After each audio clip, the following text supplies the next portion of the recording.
We are live. So, welcome to the Gauntlet. This is GM Camp Pursuivant, and today we'll be playing Red Markets, a game of economic horror designed by Caleb Stokes of the podcast RPPR and Mix6. If you want to see this game run properly, go listen to them. They're much better at it for some reason. So, Red Markets is a game where the zombie apocalypse came, but the rent is still due. And you know, what bigger nightmare could there be than that? So this is a fairly crunchy system compared to many games on the Gauntlet, but it's one I really love. And this is kind of a test run to see if we can make it work. So there'll be some rough edges, and I already know that there's a bunch of stuff that I need to make more streamlined for the player aids and so forth. So bear with me as I explain things and get caught up on my own stuff. In terms of content, Red Markets is both a zombie horror and an economic horror. So it has a lot of disturbing content. For the most part, I think many people are fine with getting, eaten by zombies. But, for many people, poverty, desperation, struggling to make ends meet, all of those things, the sharp ends of capitalism, basically, they're all too real. So Red Markets is a game that's meant to simulate both, the horror of living in a zombie wasteland and the pressure of trying to make ends meet under extreme circumstances. So with all that in mind, this game will be run with all the safety tools as per most Gauntlet games, as well as the Gauntlet's inclusivity and open table policies. The open table policy means that if you need to leave at any point in the game, do feel free. You're not bound here. If you could just let me know that that's what you're doing before you disappear, that would be great. Or after you disappear, that's fine as well. In the Character Keeper, you'll be able to find a tab for the safety tools such as lines and veils. The lines are things that we're going to completely forbid from the fiction, and veils are the things that we're going to fade to black on. We will also be playing with the X card. All players can use this to end the scene immediately, either by writing it down in the chat, which I may not see in time, but you can also do it by making the X on the camera, which I will hopefully see in the handy view of StreamYard. Or if it's something that's like really problematic and people are getting caught up, you can just interrupt. Do feel free to just loudly interrupt whatever is going on, whatever is happening in the game. Even if people are caught up in it, the whole point is to have fun. So I'd rather someone said it, as proactively as possible, because if someone isn't having fun, then I don't think any of us should be having fun. So to describe Red Market's world a little bit more in detail for the viewers at home. In the world of Red Markets, a disease called the Blight ran rampant across civilization. It's basically your average zombie plague. It comes in both hot and cold varieties. You get fast-running zombies when someone is infected whilst they're alive. And then when that person dies, if their brain isn't destroyed, they rise up again a few days later as what they call casualties in this world. You're slow zombies, effectively. One interesting thing to note is that fast zombies infect you very fast. Slow zombies infect you slower. So, it goes from 28 days to Night of the Living Dead, effectively. The other thing that's sort of unique about Red Markets is that this zombie apocalypse didn't happen everywhere. It just happened to your characters, unfortunately. A very drastic plan in the middle of the crash saw the US abandon half of the country, forming a quarantine line along the Mississippi, leaving everybody on the wrong side of that line to die, and essentially cleaning house on the eastern side of it. If you didn't make it, you weren't getting over. You were declared legally dead, and the government wiped itself of all responsibility for you. And if you try and get over that border, you're going to be shot for breaking quarantine. So yeah, that's lovely. But what that does mean is that this is a world with a sort of functioning economy. So for everyone who's living in the scattered enclaves across the Western United States, there is a way to sort of partake in the linked economy of the two different worlds, what they call the recession, the safe zone, and the loss, the dangerous zone. You can still make money. Your money still counts for something. Hopefully one day your money will count for buying your way past the security guards and into the safe zone. So you can leave behind this hellhole.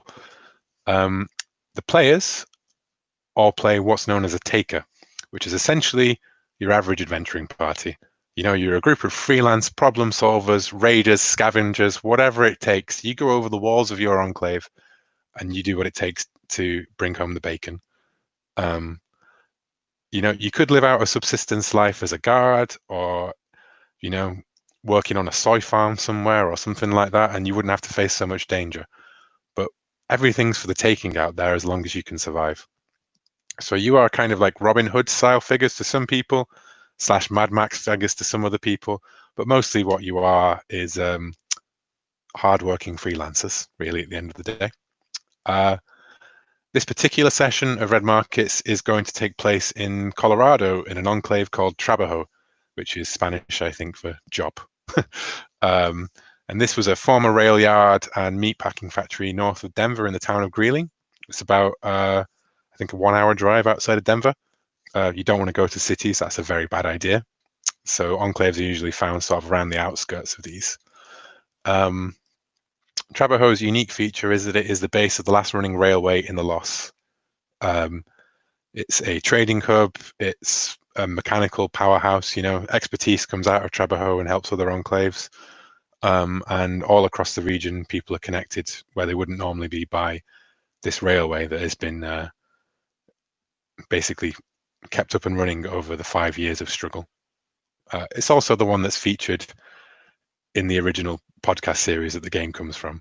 So I am just stealing everything again from Caleb Stokes and his game. In the future, I hope to make a Gauntlet enclave, and we'll do that here, and you'll be able to catch that and hopefully take part as one of the many takers. So yes, that is Red Markets, and this session I'm joined by 3 wonderful players who have never heard of Red Markets before. I think about, well, they've heard me going on about it, but I don't think they've ever looked at any of the rules or anything until about 50 minutes ago.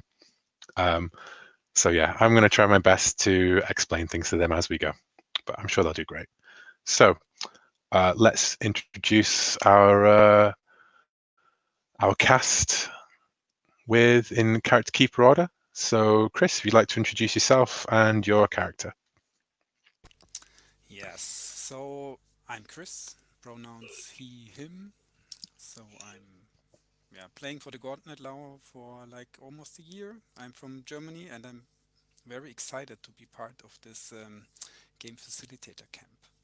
And I will be playing the BuzzFeed. And I think he's also a guy, so he's also he, him. He is, I just made up my mind, he's a reporter. So there's a picture in the character keeper. So I think this is from Apocalypse Now. So I think quite fitting. So I think he is exactly this guy. A bit cheerful, a bit always looking for like the latest news, the latest shit, the latest exciting stuff happening.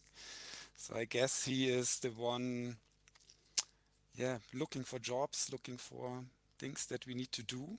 As I think we are playing a group, right? Oh yes, everyone plays a group And in Red Markets. yeah, and that fits directly into his weak spot, being too curious. So he always wants to know what's going on, perhaps digging a bit too deep always. And being a reporter, obviously, he has to expose the truth all the time, being his soft spot. And yeah, so the latent as tough spot. Yeah, let's see when this comes up. I don't exactly remember what it means, but So a be fun. latent is you are very visibly infected by the zombie plague, Oh, but you are not a zombie. But if you okay, die, okay. you will become a zombie. And also, if anyone exchanges bodily fluids with you, if you bite them, if you bleed on them, or anything like that, they will become a zombie as well. So you can only touch immunes and other latents and zombies. So it's a Okay, difficult world, basically. So thank you, exactly. Chris. Yes. And Alan. Hello, I'm Alan. I use he, him. And I'm playing Takedown, also he, him. And Takedown is immune to the plague. His parents know that, Bill and Wendy, back in the Enclave, that he has to look after because they're a bit older and frailer. But very importantly to him, BuzzFeed doesn't know that he's immune because being immune in this setting, as I understand it, makes you a walking retirement plan. If I was harvested, then what passes for protection against the blight, the zombie plague, I could be rendered down into what passes for vaccination. So my parents know, BuzzFeed doesn't. Friend Killswitch does, our other character. I think that probably being immune, having discovered that I'm immune, that's why I'm overconfident, and prone to doing stupid things. And it's the reason where I think my soft spot is we're all in this together. So I am peculiarly protective because I'm immune. As long as only the right people know that, I can step into situations and save people. Yeah. We're all in this together, guys. And Jason, could you introduce yourself? Yeah, I'm Jason, he him. I'm playing Killswitch, also he him. Killswitch is kind of a a bit of a badass, a bit of a hard ass. He's got a shotgun, he's got his improvised armor and things.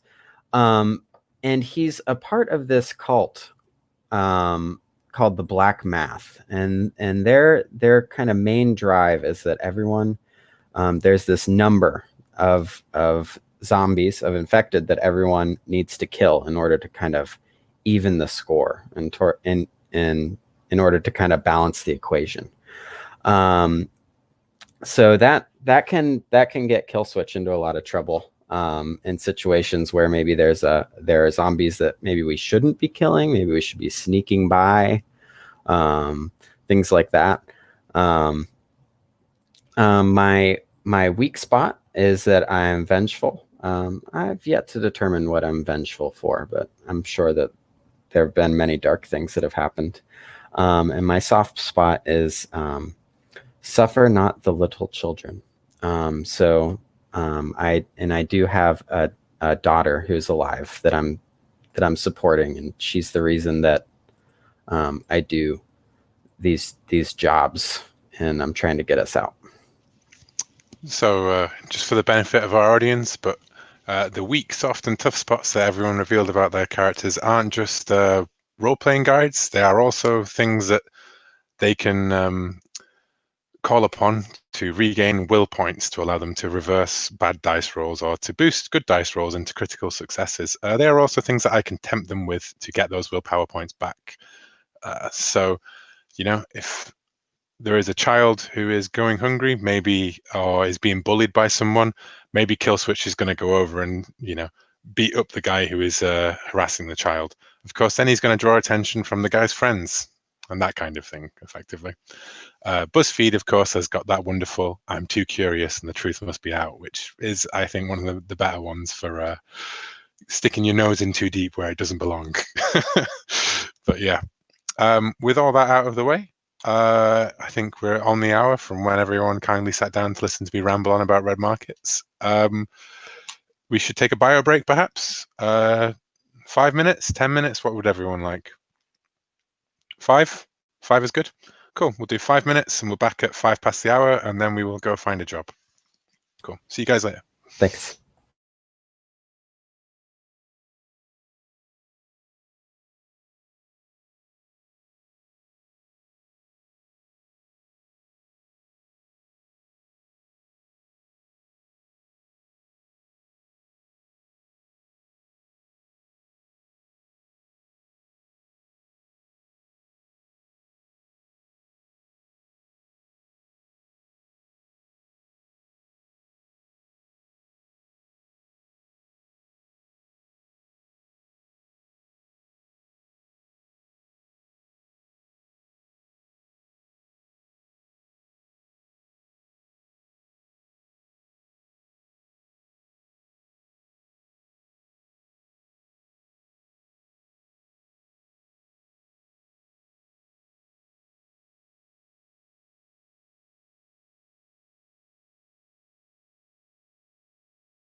And we're all back. Great. So now we are in what I think of as sort of what sets Red Markets apart from many other systems is finding a job and negotiating it. If you go to the negotiation tracker in the character sheet, you can see there is a box called scams down on the bottom left. Now, there are two types of scams. There are what you do before the negotiation, so that is finding a job and researching that job and finding out the information before you make your pitch to the client. Market research, you could call this section. And then there is the during the negotiation. So the way that negotiations work, just to sort of explain it, is that you can see that tracker along the top of the negotiation tracker page. The client starts off on the far right. The takers starts off down there at the bottom on the left. You will essentially both make check. Well, you'll make checks. The client never makes checks. You'll push in different directions until you meet, and then it'll become a contest of will, basically, to try and move one way or the other. The client always moves down by 1, whereas you, as the hapless people who have to, who rely upon this money, basically have to make a check to get +1. And the way that you push back up to get +2 is the rest of your team helps you out with what's called scams. And these are kind of like non-linear events. So it all goes a bit Ocean's 11, So like the camera is focused on the boardroom while you're talking, and then it cuts to, kill switch kicking in the door of this person's trailer and rooting through the garbage to find out like all the heroin vials that they've got in there. And then that provides the negotiator with the client's weak spot, which would be addict, right? And then, you can sit back and be like, it'd be an awful shame if everyone found out about your dirty habit, wouldn't it? And that would give you +2. And yeah, so that is negotiation. But first thing you have to do is you have to look for work. You can make a networking check to, you can use any of the skills that you have effectively to, it's more about how you convey those skills to me. It's probably unlikely that you can make an unarmed check to beat somebody up and find out about a job, right? But networking, research, foresight, any of those things. And if you fail on any of them, you can always tap a reference to do so and owe someone a bounty. And when you tap a reference, you'll describe to me who this reference is. If you need to tap, because you're in the enclave, you can tap a reference and it be someone who lives in the enclave, Whereas if you're out in the field, or even here, perhaps, depending on who it is that you want to tap, you might need to pay someone to use their Ubix specs, like BuzzFeed has got. Use your phone, use their laptop, whatever, go on the internet for a bit and find out. Like, find someone to tell you about these things. Yeah, so that's it. In terms of making your checks, this enclave is, I have an idea of what I could describe it to, but feel free to make up anything that you want about this enclave, like I go down to the bodega or whatever, So yeah, if anyone wants to make me a check, then they can do. Yeah, Alan, feel free. I notice I have criminality 2. Yeah. So I'm going to visit Billy Whiz. Billy Whiz is a guy who oversees one of the warehouses here. Okay. And I know Billy Whiz is bent. I know that he's a criminal. He skims off the top of what takers bring to the enclave. So stuff goes into that warehouse, never comes out. So I've got some leverage, I'm saying, on Billy Whiz. And the great thing about Billy is he knows who's buying what. He knows what the state of resources in the enclave is. And so I'm hoping he can give me an edge in terms of working out where BuzzFeed can look for work for us. that seem Cool. narratively?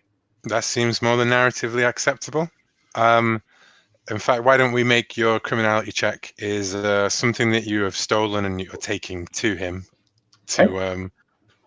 to buy him off, basically, to like get your foot in the door with him. So if you'd like to roll me I actually haven't got a roll for your party up. That was got so carried away with everything else, I haven't brought it up. So yeah, if you would like to roll the red dice and the black dice, and then you add your the blue dice, because roll for party doesn't do black. No. Which dice do I add it to? You add it to the blue. So you've got a Oh. 1 and a 3. Is somebody else messing with the character keeper? Because my highlights keep disappearing off. Oh, right, we're on. Okay. So I will re-roll selected. Hang on. There we go. Oh, that's 8 on the black dice, 9 on the red dice. But if I'm added 2 to the black dice, that's 10 to 9, which I think is success by 1. That is exactly a success by 1. Does the amount of success matter? No, it rarely ever. It does in combat sometimes. Like it will dictate how much damage you do. Like the black dice becomes a damage dice and the red dice becomes a hit location in combat. But yeah, it's a success basically. So Billy Whiz goes, hey, Takedown, nice to see you. It's a real nice thing you brought me here. What you want? What do you want in return? I ain't got much bounty on hand. Billy, a favor for a favor. I knew you were looking for those old CDs, and so when I bumped into some, I thought, now that's something Billy would like. So no, Billy, to forget the bounty. What I need is just a little bit of knowledge. What's me and the guys are looking for some work, and I think, who knows where the work is? It's Billy Whiz. Yeah, you know me, I always got my ear to the ground. Well, I could hook you up. I could point you in the right direction. So listen, there was this real strange cat came down from up in the hills. This Doc Hamilton, I think she's called, some sort of research scientist back in the day. She's been holed up in some cabin up there in the hills for this whole time.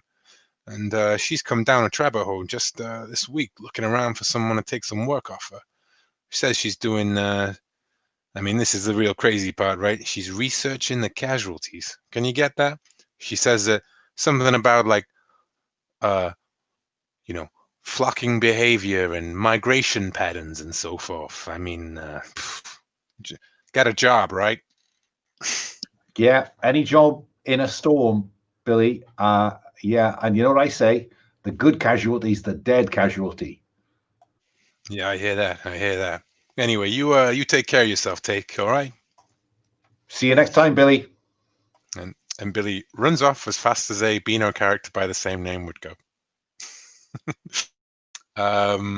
So yeah, you have that network, that check has basically allowed you to identify the job from Dr. Hamilton, who wants you to do something, help her with her research into the zombies' migration patterns. Now, the other 2 characters can either find out how much this job pays, find out more about what this job entails, which won't be more about what this job entails, won't necessarily be like the full picture, but it will be a clearer picture. Or you can look for an alternative contract that you might consider. Nah, I'm really curious about this Cool. patterns and behaviors and these whatever casualties Yeah. how he Yeah. just called them.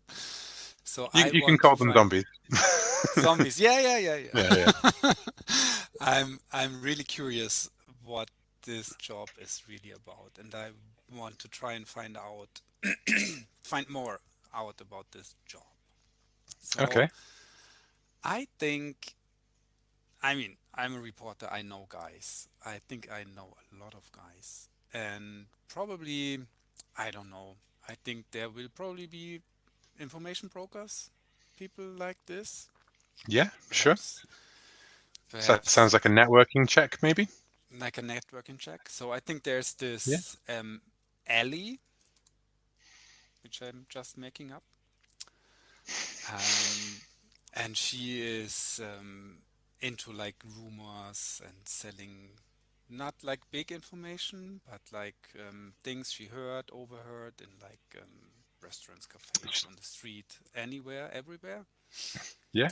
And She's so like a I want petty to go. gossip, basically, like who does a bit of Yes, money on the side. Yeah, yeah. exactly, exactly. And yeah, so I will go to her and see if she knows anything about this. So So you find Ali at her food truck right in the middle of the enclave, where she listens to everyone gossip and talk and everything. And she leans over to you and she's like, "Oh, hey, Buzz. What can I get you? You want another soybean burger?" oh, soybean burger. Yeah, Added yeah, we got sweet. a whole new batch in. Yeah. Now make sure you Absolutely. don't share this with anybody. You know how what your condition is. Yeah. And I will grab it like carefully Yeah, and try yeah. not to She's touch wearing it. gloves when she hands it over to you. Excellent, Yeah. excellent. And so, Ellie, I heard this rumor about. Have you ever heard about the Doc Hamilton? You know? Yeah. Yeah. Did you make a roll, by the way, Chris, or did I No, skip over not that? yet. I No. Do will you want to now. make a roll? Yeah, you make a roll, and Yes. it can be any. It can be I will. a whatever. I will. I will do. I don't know. It's already persuasion, or is it still networking? No, persuasion's probably a good one. I think. Yeah, I yeah, think, strictly speaking, maybe the best way to think of networking would be I would have come up with someone who could tell you something about it. You know, like it's finding that yeah. person. But That I wouldn't have that's made you why. roll twice. Basically, I would have just said No. that one roll covers the whole thing. Yeah. So I'll use persuasion. Cool. So let's see. Oh, 10, 12 on the Yeah. blue die and Yeah, one. you beat that entirely. This is going very well. Let's hope you roll so high when the zombies start chasing you. I think I'm just good at this game. Yeah. Oh, the duck, and she leans in close, like, yeah, real strange character, you know. Uh, so yeah, she was here, and I was talking to her, and she said the the casualties they were like the weather, and was talking about that whole catch and release thing they used to do, with like the bears and the wolves and so forth. And What? she wants you to go. She What? wants someone to go out there and tag some zombies. Can you believe that? Tag? Yeah, And like put little what do chips in them. bears and wolves have to do with this? Oh no, the tags. So Yeah, animal yeah, yeah. tags. Animal She wants tags. Yeah, yeah. animal tags on zombies? Yeah, she wants to do some sort of, like I say, like what were her words? Catch and release. Like you catch some zombies and you release them, and then she's gonna like track them, I guess. Are you sure? Are you sure this Doc Hamilton is like perhaps a bit crazy? I mean, It she didn't sounds look like crazy she to got. me. Yeah, it sounds crazy to me, but then like 5 years ago, I thought that the dead getting up and biting people's faces off was crazy, and I voted President Hunter. I would have thought him abandoning half the country to die would have been crazy, but yeah, crazy times, Okay, huh? okay. All right. But I mean, a job is a job, right? And it sounds crazy Hey, enough. Perhaps there's a story. Perhaps there's oh, something more to you this. can tell me all about it when you get back. Oh, I will, I will. And then I Yeah, eat the rest of my soybean burger, yeah. do a bit chit chat, and then head off. Yeah, I was going to say if you don't eat it all, you put the leftovers in the bin. She goes over, fishes it out, and then puts it in the biohazard bin in the middle of the enclave. Yeah. Uh, so yeah, which Okay. just leaves Kill Switch, who can find out how much this job is going to pay, or Hmm. Okay. look for an alternative contract, perhaps. And this isn't in the rule book, but I will say that if any of you wanted to tap your reference to get additional actions, to like find out how much the other job was worth or whatever as well, then you could tap those references, because that would put you more in depth, right? So that's always good. So Great. yeah. So I think that if it's okay, where we find Kill Switch is with a group of people, and they're kind of menacing. They've all got these we'll say black plus signs, like spray painted on jackets and things like that. And we are, and no, we show Kill Switch, and I've got someone up against a wall, and I'm with a group of other people. We look like we're kind of like biker gang type people, except we got black plus signs as our motif. And I say, so I heard people have been tagging zombies. I heard you helped with this. And what are you rolling for this? I was hoping to intimidate this person. Go for it. Okay.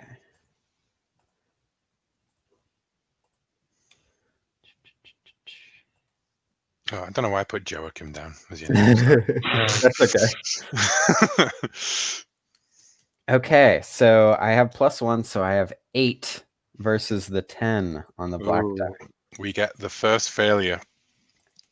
And so you have got this guy pushed up against the wall, and he looks like he's ready to crack. And then stepping around the corner from behind comes all 5 of his buddies.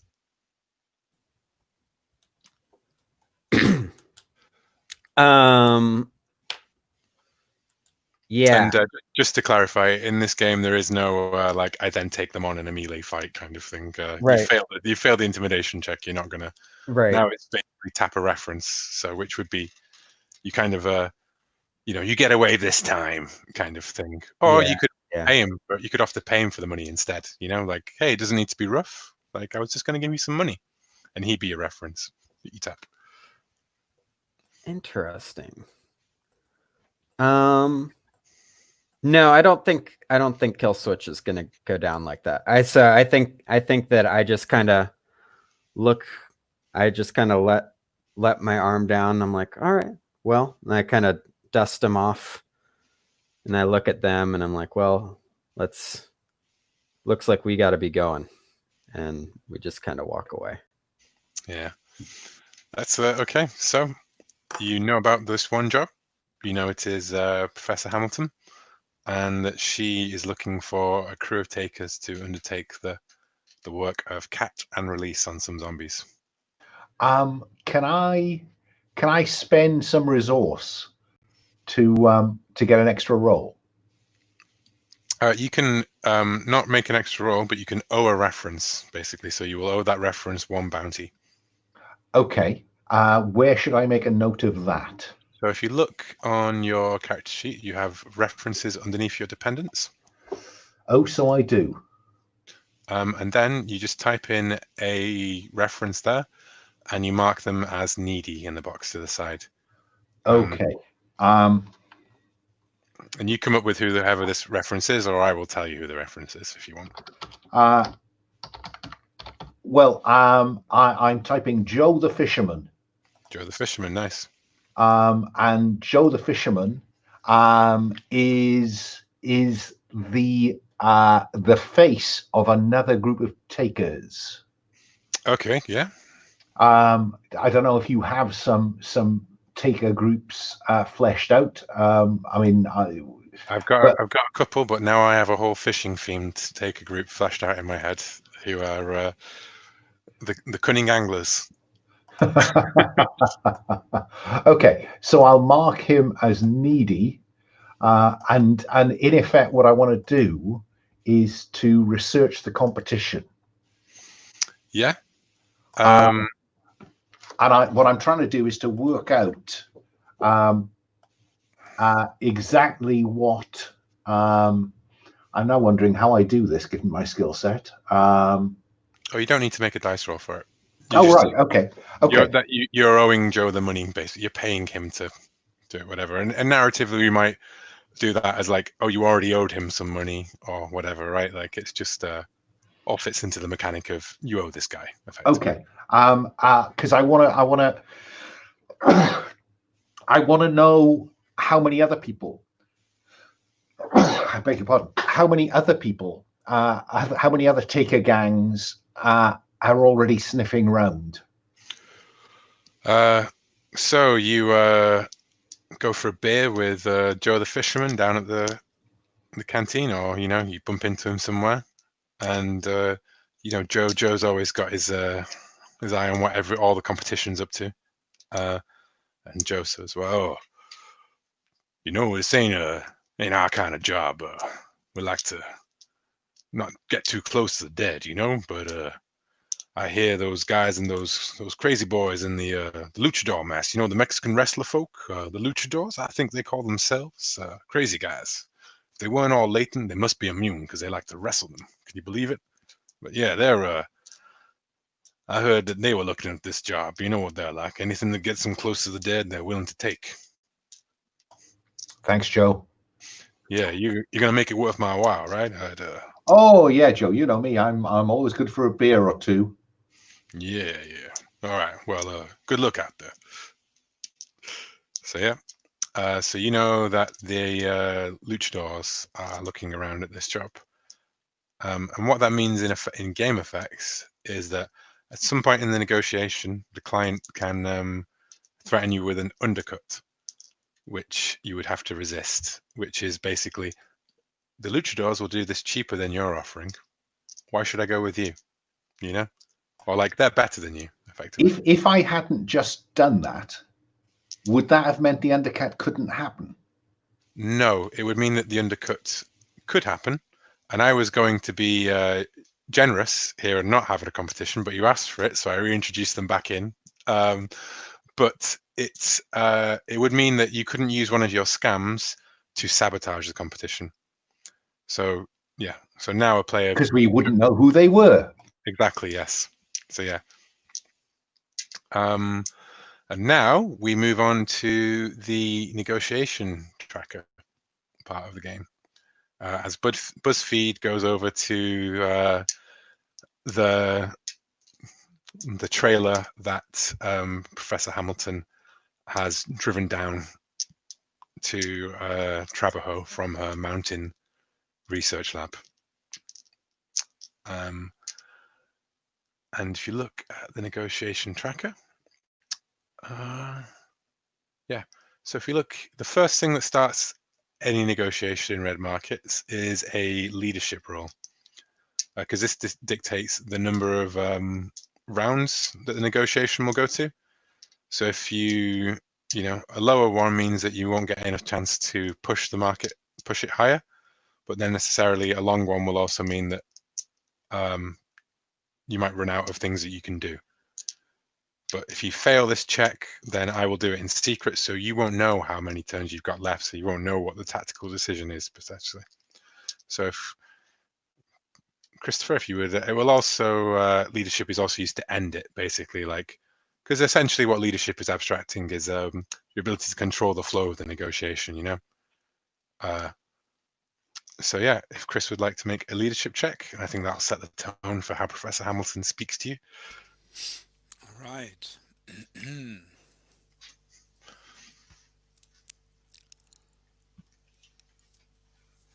Ooh, so 10, 11. Nice. Versus 3. Yeah, you win entirely. So, there are 5 turns in this negotiation round, which means the opportunity we're quite low. Normally I would think you would play this with 4 people, so I'm going to give both these guys an extra scam to balance it out. So you will be, scams take place in between rounds. So when we get to round 1, Chris and the client will do a check, and then one of you will get a chance to pull off a scam, and so on and so on and so on until we get to the 5th round and the end round, basically. At any point, Chris can make an intimidation check to threaten to walk away from the table, and that will bring negotiation to a close. So, yeah, Professor Hamilton, you knock on her trailer door, and she opens it up, and then blinks. You say, I shouldn't have my notes in the same window as the negotiation tracker because I can't look at both at the same time. Right.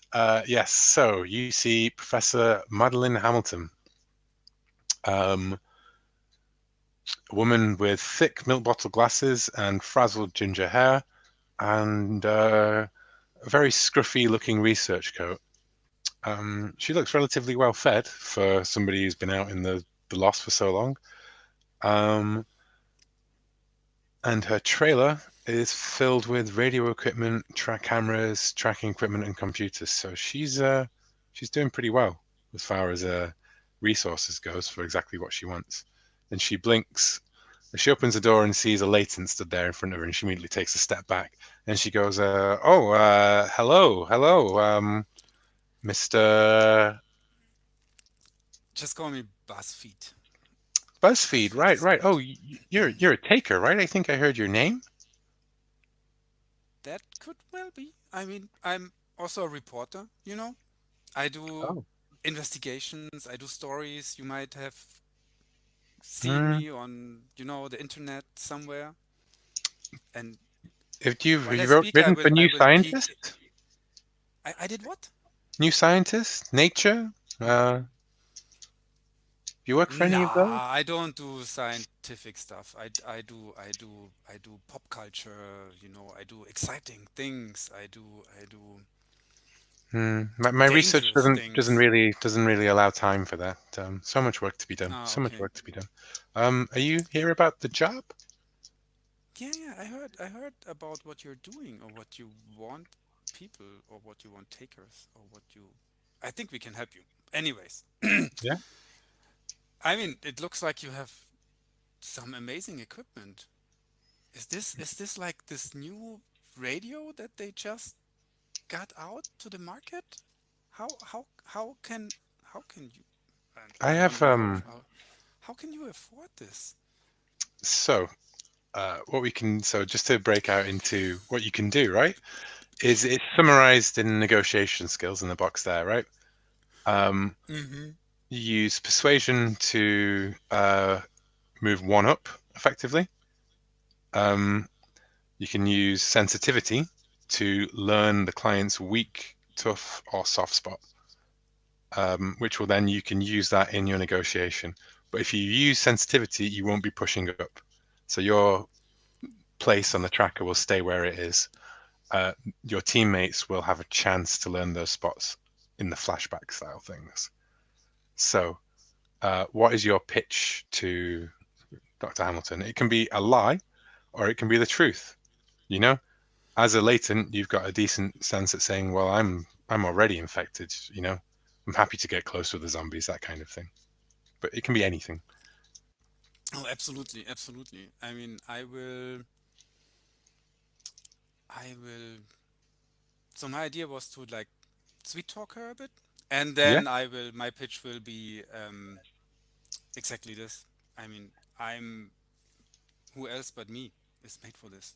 I mean, yes, I'm immune, more or less. I yeah. can touch them, I can tag them easily. There's no risk for me. Oh, that's And I have two good guys backing me up. So oh, we're the perfect group. oh, I, one of the latent the carriers of the blind would really be effective. Interesting. I hadn't considered that as an option. Hmm. Yes. Well, but are you skilled with what she's going to do is she's going to use her spot, her turn to make a sensitivity check to learn one of your spots, which will give her +2. Okay. So what happens is on the tracker, um, you move up from buyer's market to at value. So you now are at the full cost of the, you've moved from essentially like what's the lowest point you could take this job for to what the job is actually worth. At this point, you are now pushing to get more and more money from them. So like if you move up one more, you'll be at labor, which will mean that she will add all of your breakpoints to you, so you will not have to pay for your family's upkeep and so forth. Okay. Of course, the way this works in red markets is that actually just goes to the group takers pool. So you hope that when you divide it between the three of you, that still covers your breakpoint, because some people's breakpoints are lower than other people's breakpoints. That's not fair, but then, c'est la vie. You can always argue among yourselves for that extra bit of bounty if you wanted to. Yeah.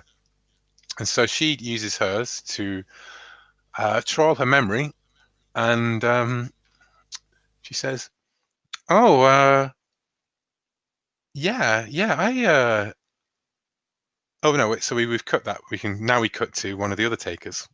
They get to do their heist, their heist style flashback. What did they do to help boost you in this negotiation? And you can see on the tracker that there are scams during negotiation. You can sabotage the competition, you can discover intelligence, or you can do something that would give your negotiator a bonus to their next dice roll. Well, I am definitely going to try to sabotage the competition. Cool. I kind of see myself like under cover of darkness. I'm at the luchadors kind of camp, whatever that is, and they live in an old warehouse, let's say. They live in an old warehouse, and whatever their transport is, like how they would get out into the field, whether it's vehicles or whatnot, I'm like cutting wires and things. I'm trying to sabotage their transportation. Cool. Well, what are you going to roll for that? I was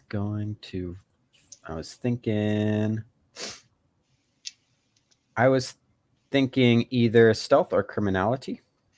You choose. Okay. I will say stealth then. Cool.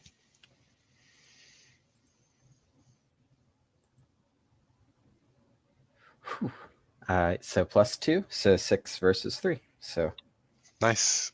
You do it. You creep in there. You got it, and like the luchadors, they had a quick job they were going to take care of this morning. They drive the truck out, and they don't come back on time. Strangely enough, it's almost like something's happened to them and leaving them stranded out there. So they're not back in time to help out in the negotiation. So you've removed the undercut. That is not something that should be able to play against you. Now, Chris, we come back into the negotiation, and Professor Hamilton pushes up her glasses and then peers at you, and she says, "Oh wait, are you that latent reporter who got stuck out here?" I mean, stuck is a hard word, right? But yes. Yeah, I remember this. I didn't. You were out here, didn't you? You thought you were. I remember seeing those viral videos. You were gonna, like, oh, zombies walk the earth, and you were doing all those viral things, and then a zombie bit you on camera, and that I must have watched that like 5 times maybe. 5 times. Yeah. I know people who watch this 100 times. Yeah. But yeah, it was a turning point in my career, so to say. So. But everything for the story. I mean, you probably don't know how the business is. It's a tough business, and I mean, I go all in, always. Yeah, but sometimes researchers need to be careful, or they might contaminate things, such as contaminating themselves with the blight by getting too close to their subject. So basically, she's trying to play your too curious spot against you, and you can roll deception to resist that. Deception. Or you can roll intimidation if you. I don't think you have intimidation. Nah, deception's good. Yeah, I don't think I'm the intimidating guy. Yeah, so you can lie about the circumstances or whatever, or whatever lie you want to pitch, basically.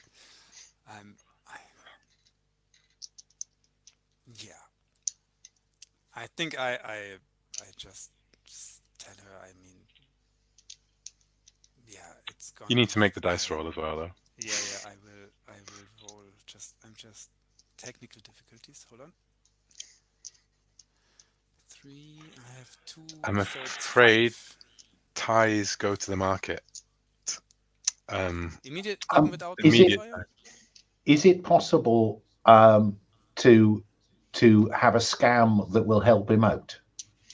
Only next round, Oh, I see. So, because it's one per so, round. Yeah. So so no basically, matter my modifier, the tie goes to the market. yeah. So Okay. All right. criticals are even pairs are critical successes. Mm-hmm. Odd pairs are critical failures, and they take place no matter what your modifier is. So All yeah. right. Very good. So you have crit failed on resisting that Crit spot, failed. which means that she moves down 2 on the So she's tracker. just not believing me, huh? Yeah. It's a tough Now luck. you make your skill check to change tack and see if you can push up, because that was your deception check to defend against that push, basically. Now you have a Mm-hmm. chance to try and persuade to move your +1 forward. Yeah, of course I will try Yeah. and persuade him. Is there a chance for me to put that scam in now? No, Oh, unfortunately. So this was the next. This is still the same round. I still do the find same that. round. Yeah, I do find that a little bit clumsy, but I think it'd be unfair to make the taker spend their turn resisting the push, if that makes sense. They should also have a chance to push up because it's stacked against them in the first place. So yeah, Okay. do you want to So roll now persuasion? Well, I roll persuasion.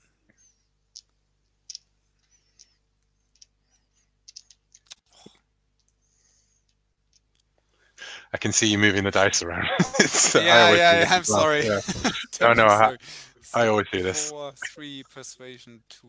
So it's 6. Cool, 6 versus 3.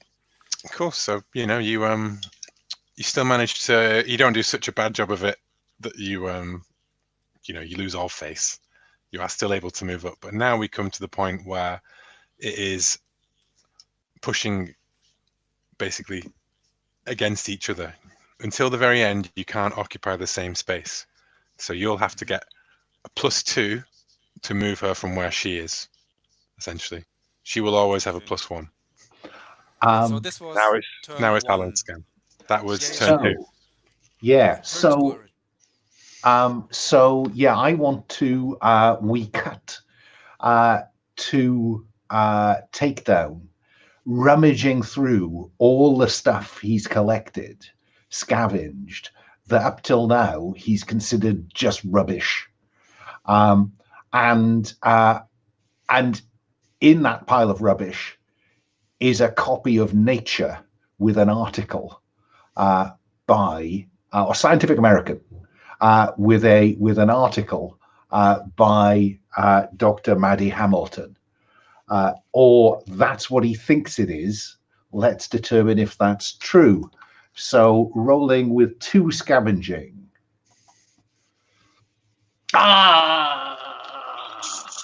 Now you can tap a reference to speak to Absolutely, Yeah. absolutely, yeah. So how many references do you have actually, though? That said, How do you mean? 2. So you can only have. Sorry, I forgot to say you can only have references up to your charisma as well. Oh, I see. Oh, but So I got one more to play with. Yeah. And I don't find one there, but I remember that I passed a lot of these on to Prof.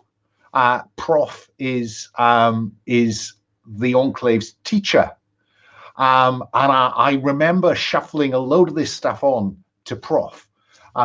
So we see me then racing across town to get to Prof and say, Prof, you know those science things. I gave you a box of them because I thought it'd be, we're all in this together. And I just need to go through them because I know I saw something in there, and I just need to have it. You can have it back later, but I just need to have it. To borrow it. Is that okay? Well, I mean, if everybody came in here and took away all of the things that they gave to teach, I soon wouldn't have anything left in the classroom. I'm not exactly like funded here, Yeah, but the fact is that you wouldn't have it without me, would you? And I, whenever I'm out there and I've come across a library or a schoolroom, what do I think? I think, prof. I mean, okay. Well, I'll see if I can dig it out. All right. And, he goes over to the stack of learning materials at the back, which is a very, very, like, completely haphazard array of materials. And he's like, this has got, I was going to try and teach them about, how the birds go every summer from winter to, to the south. But I guess if you need it, you need it. And he hands it over to you. Yeah. And that Scientific American article by Dr. Maddie Hamilton on the application of mark release recapture as a technique in studying human migrations. Yes. So, I'm hoping BuzzFeed just became an admirer of her work. Oh yeah. So are you going to give him a +2 to his rolls? That's what I'm pitching at. Okay. Cool. Yeah. I was wondering if you're going to use that to try and find out one of her spots. But okay. So BuzzFeed, you now have +2 to your next roll. Okay. So. Okay. So I roll. Oh shit. You can't tap a reference mid-negotiation, unfortunately. Just like you can't tap a reference when a zombie's biting your face off. Takes too long to find somebody else to do this. You can spend a willpower to flip that. Yeah. To change it into a 6/2. But how is this anyway now? So I. Oh wait, no, you would have a 4, but it'd be a 6, wouldn't it, in total? Yeah, so doesn't that turn it into a critical success? 6 and 6. No, because it's only unmodified that are crits. Naturals. Right? Yeah. Okay. And it'd be far too easy if that happened. What does a tie mean? So if the ties go to the market. So it's bad for me. Yeah. So you can flip it. Where's that willpower that I can see? At the bottom of your character sheet. I will. You can just put that in the space next to it, perhaps, rather than change. Or you can. Well, see if you've got 2. Just put a 1 next to it to say that you spent 1. Here, okay. All right. I will do that. So that is flipped. So you have you both maintain effectively.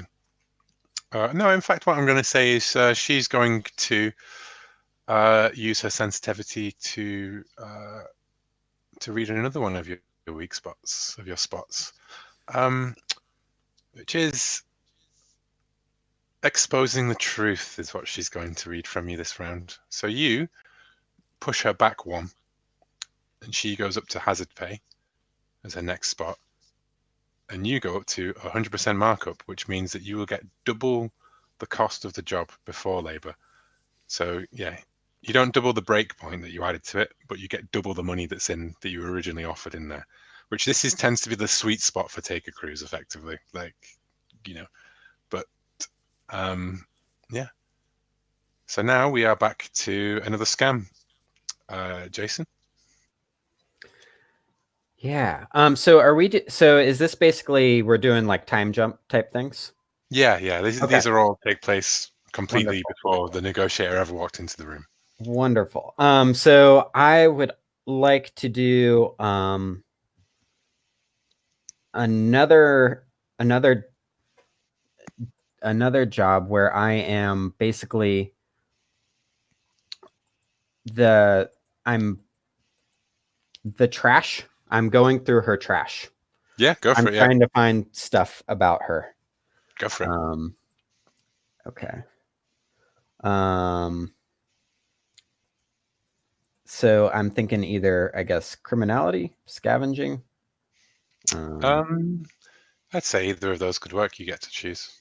criminality, I would say, would be more like breaking into her trailer while she's out or something. You know? Yes.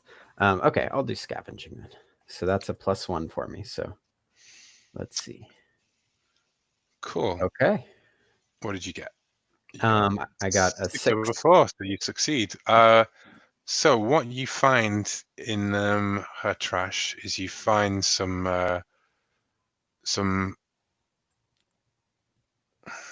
She has got a black math pamphlet, one of your church's pamphlets that they hand out to people, and about solve the equation, like put humanity back in the red, like back in the black, sorry,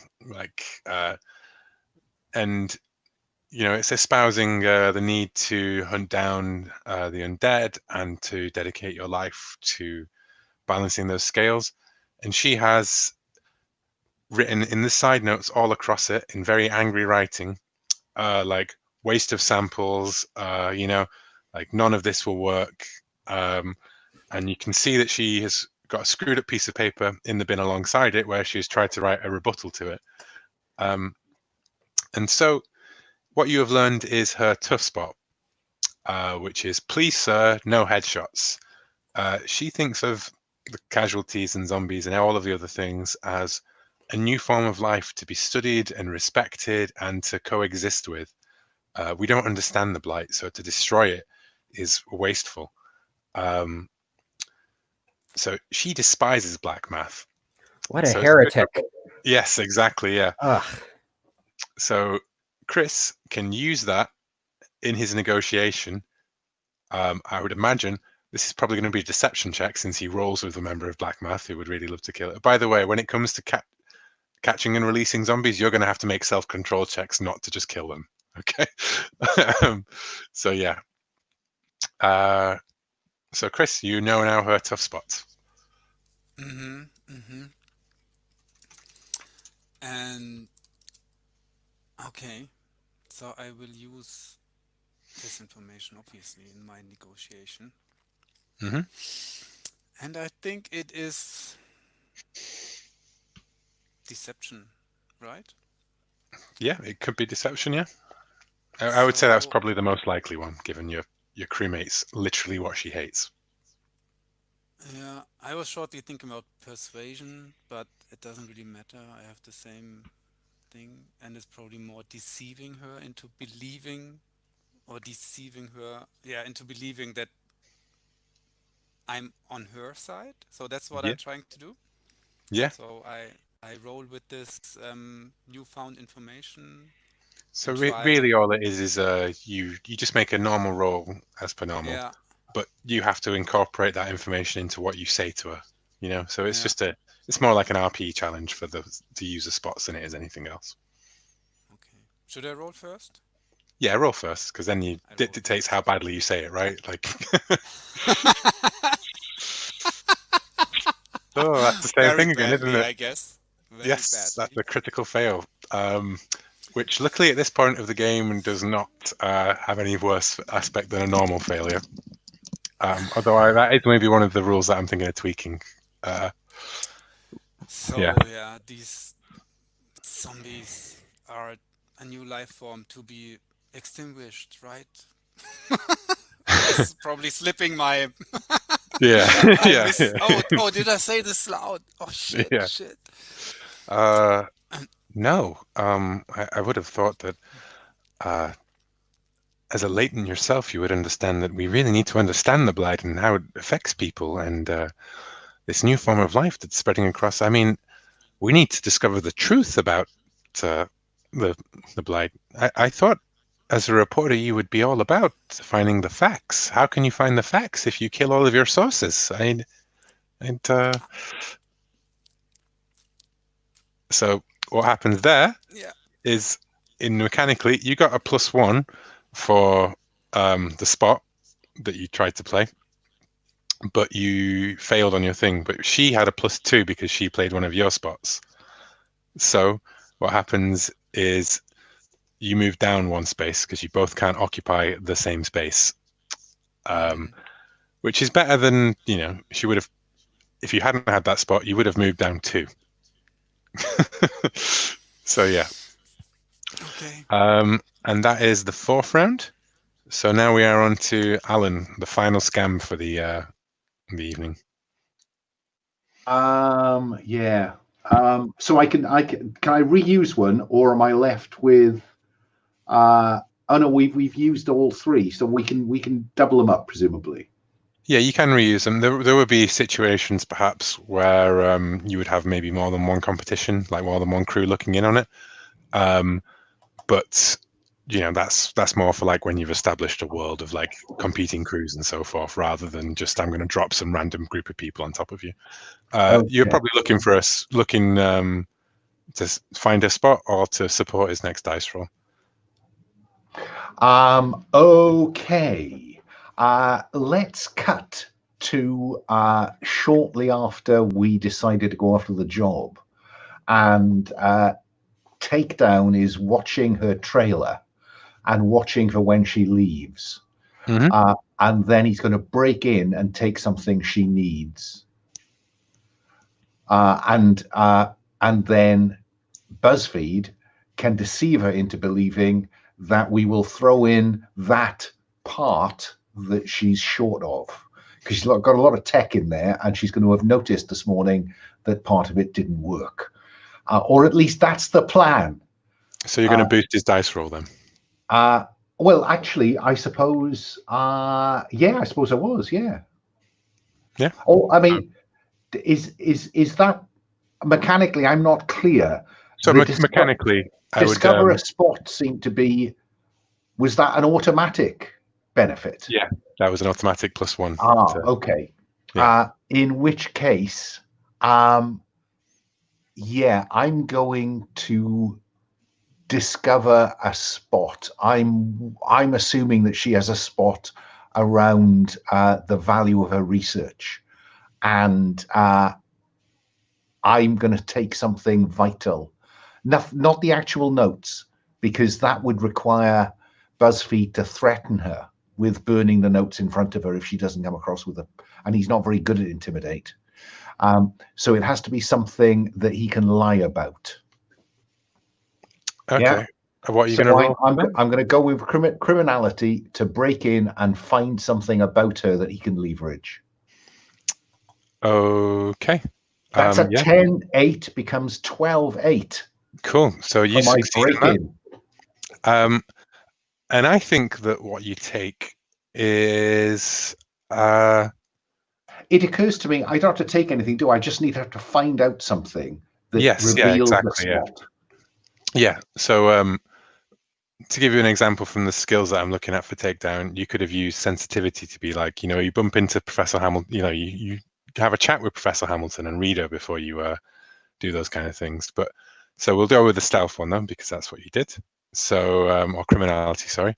So I'm going to say that what you do is you swipe her Ubix specs just for a bit, and you access them.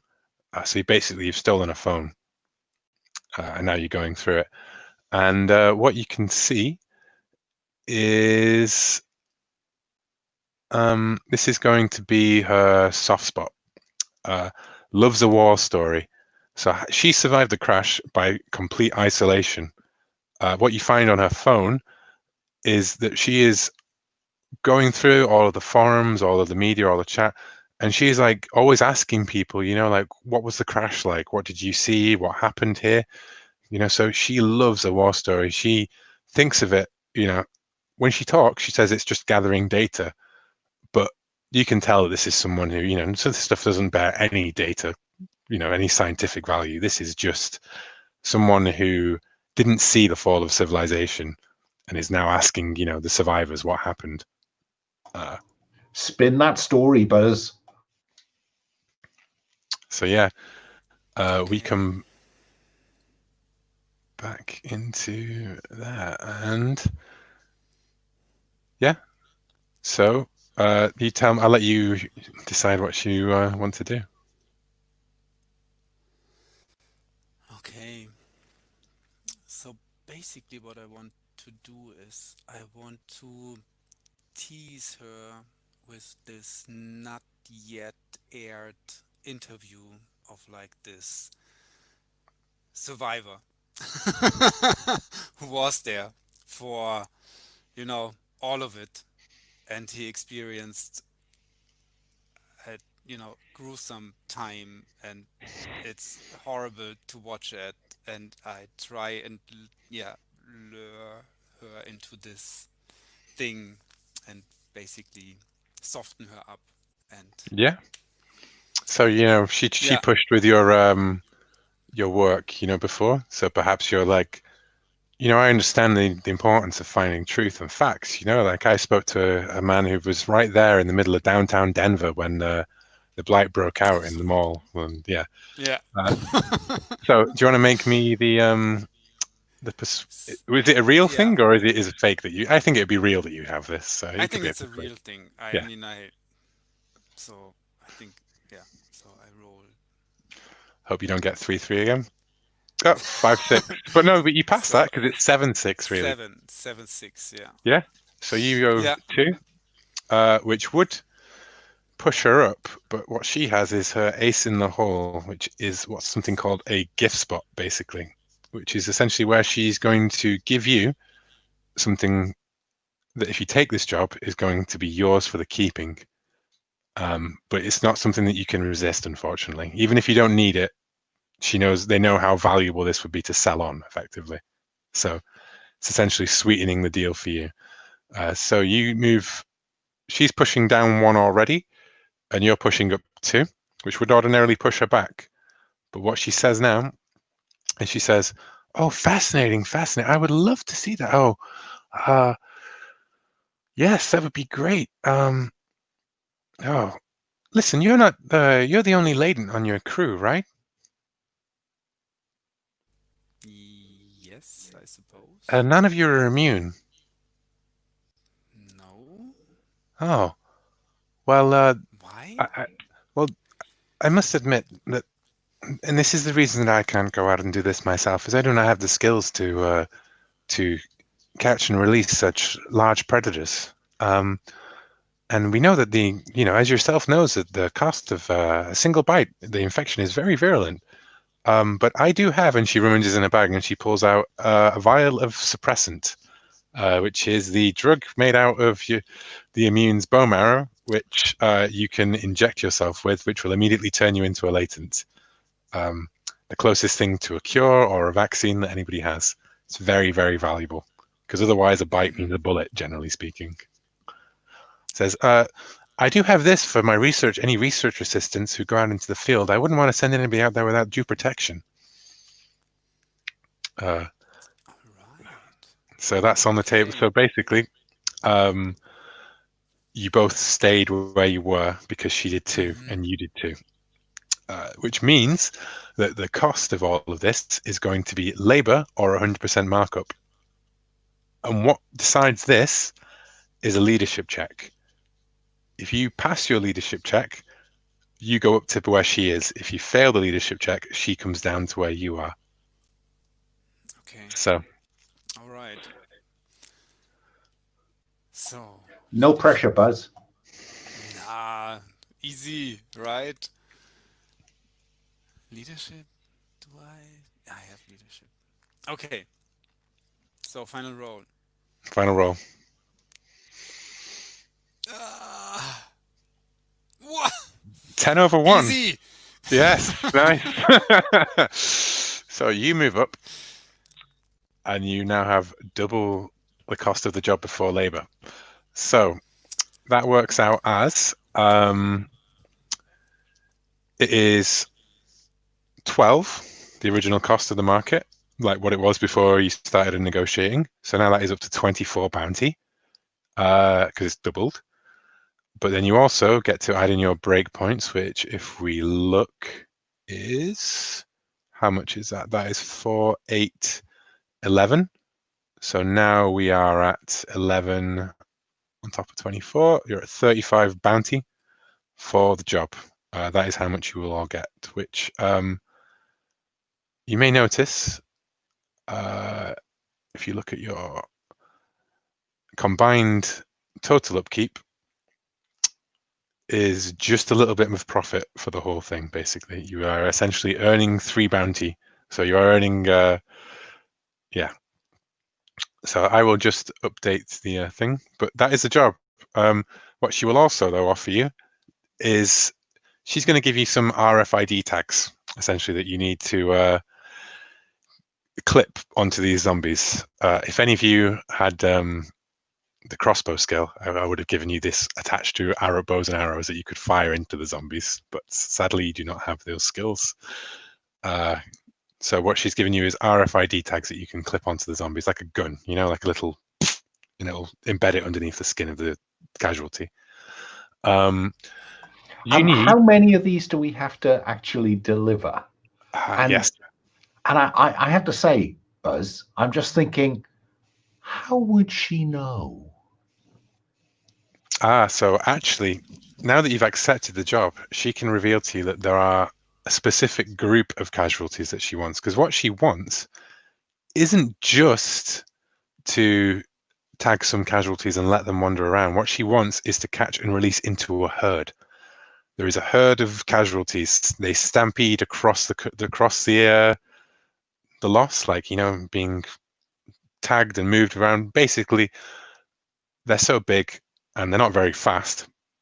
People can see where they're coming from. Usually some taker jobs are to lead them away from civilized places and so forth, They're like the weather, essentially. If you can prepare for it, you can deal with it. What she wants is that there are some casualties that are in what's called torpor, which is where they haven't seen anybody for a while. They're just sort of shut down and they're just standing wherever they are. She wants you to embed them because they are in the path of a stampede that is coming through this area, a local strip mall that basically some people saw via binoculars and reported in on the forums, and she decided that would be perfect. And she saw this stampede was coming this way. So you will need to tag 3 of the casualties in this area, and she will hope that they get swept up in the stampede when it plows through there. Now, you're not going to have much time before the stampede plows through there, but you should have plenty of time to get this sorted if nothing goes horribly wrong. But the way that she is sweetening the pot even slightly more is if you tag, she's going to give you basically a whole bunch of RFID tags. Let's say, how many she wants you to do? 3. She's going to give you 6, right? Double the amount of resources that you would need in case something goes wrong. If you manage to tag any extra zombies above that 3, you'll get an extra bounty per zombie. And you're also on the job, you're able to find a whole bunch of things. Now that I think about it, I probably should have mentioned the stampede in the early bit, but it has been a very long time since I ran Red Markets, so apologies for not quite picking out the right information in that extra research bit that you did. I was too busy thinking about a decent gift to give you that wouldn't just be a crossbow that you couldn't use, because I thought that was crap, basically. This cure, or how she called it? Suppressant. Suppressant. So Is it Suppressant. permanent? So when you take it, that's it. That's you done forever, unless you're immune. If you take so the really sort of cruel part of suppressant is that not all bites result in infection, right? But sometimes you just get away with it. You don't have to be immune. You don't have to be latent. It's a blank bite. But if you take the suppressant, you turn into a latent anyways. And you probably don't know which way it's going to go, one way or the other. So you don't know if you take that suppressant and now you're cursed to be a latent, did you really need to take it or not? Like, who knows? So any of you, probably I recommend BuzzFeed isn't the one to have the suppressant because he doesn't need it. Can choose that on your gear page, and it's just one of the, you can just take it from the drop-down box effectively. I think that I'll suggest, because Kill Switch is, I think, our most dangerous individual, I think Kill Switch should have the suppressant with him. Yeah. If So there are some groups of black math who might think of latents as part of the enemy, but maybe kill switch is not quite so far gone. I mean, he works with one, right? So he can't be. I hope you don't have to use it, obviously, but consider it maybe the point at which faith is tested. Cool. And I do still need to be given edit access to the kill switch sheet. It says that it's done it. Or I might have the wrong one open, actually. Reloading. Yeah, you might have to close and reopen it. Sometimes it doesn't kick in unless you reload. Ah, that makes sense. Okay. Great. Okay. So the next portion of Red Markets will be you traveling to the job. Your travel is what they call legs, and they're essentially encounters along the way. You can send somebody ahead to scout, and they will make a check to get a view on things before you get meshed in it. But obviously, if they fail that check, then they might end up running into it on their own, effectively. And between the three of you, only BuzzFeed has, I think, UBIT specs. So there is no like TACnet, like you're not linked up to each other. If you both had UBIT specs, you could call back to each other, but obviously that's, you would have to pay for such things, which is a downside. If you do encounter any trouble along the way, or if you decide not to, if you spot it in time or whatever, you can always choose to go the long way around, which will essentially, I will mentally increase the clock of this stampede as you do not get there in time. And it will also cost you an extra ration from your rations. You also spend one ration for every leg that you travel, effectively, unless you have a car, because you're walking out there, But yeah, so what time did we say we were playing to? Well, there's 4 hours allowed from 4 hours start allowed. time to finish. We were about 30 or 40 minutes in before we started recording, but we should allow about 30 minutes at the end for feedback. So my suggestion would be that by me, it's now 1/4 past the hour.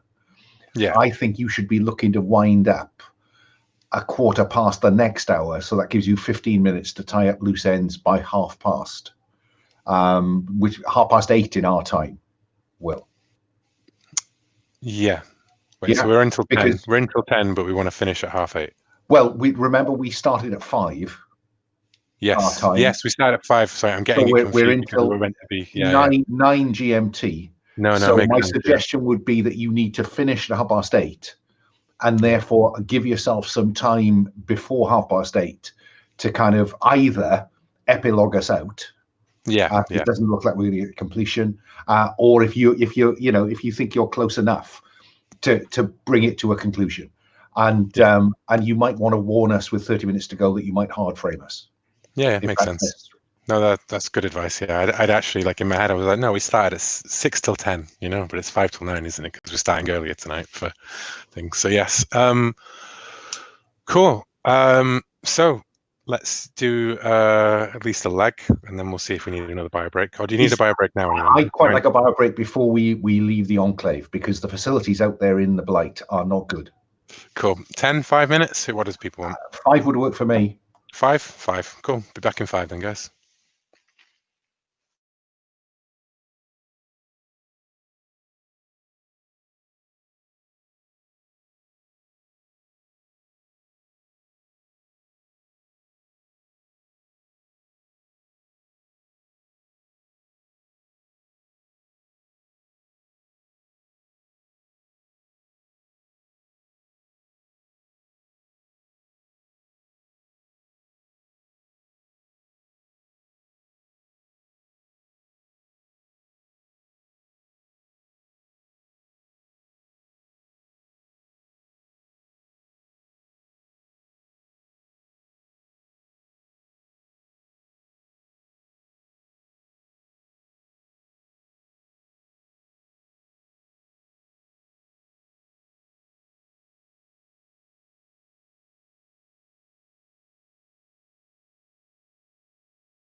Cool. So it's time for the job itself and the road there. Now this is as close as we're ever going to get to the classic, tell me your party formation.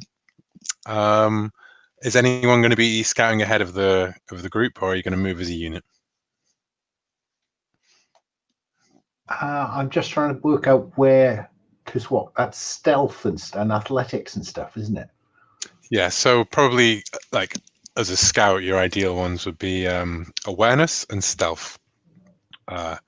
Athletics would help you if you got caught short. It would help you probably run away from wherever it was back to your friends. But stealth would help you, observe without being observed, effectively.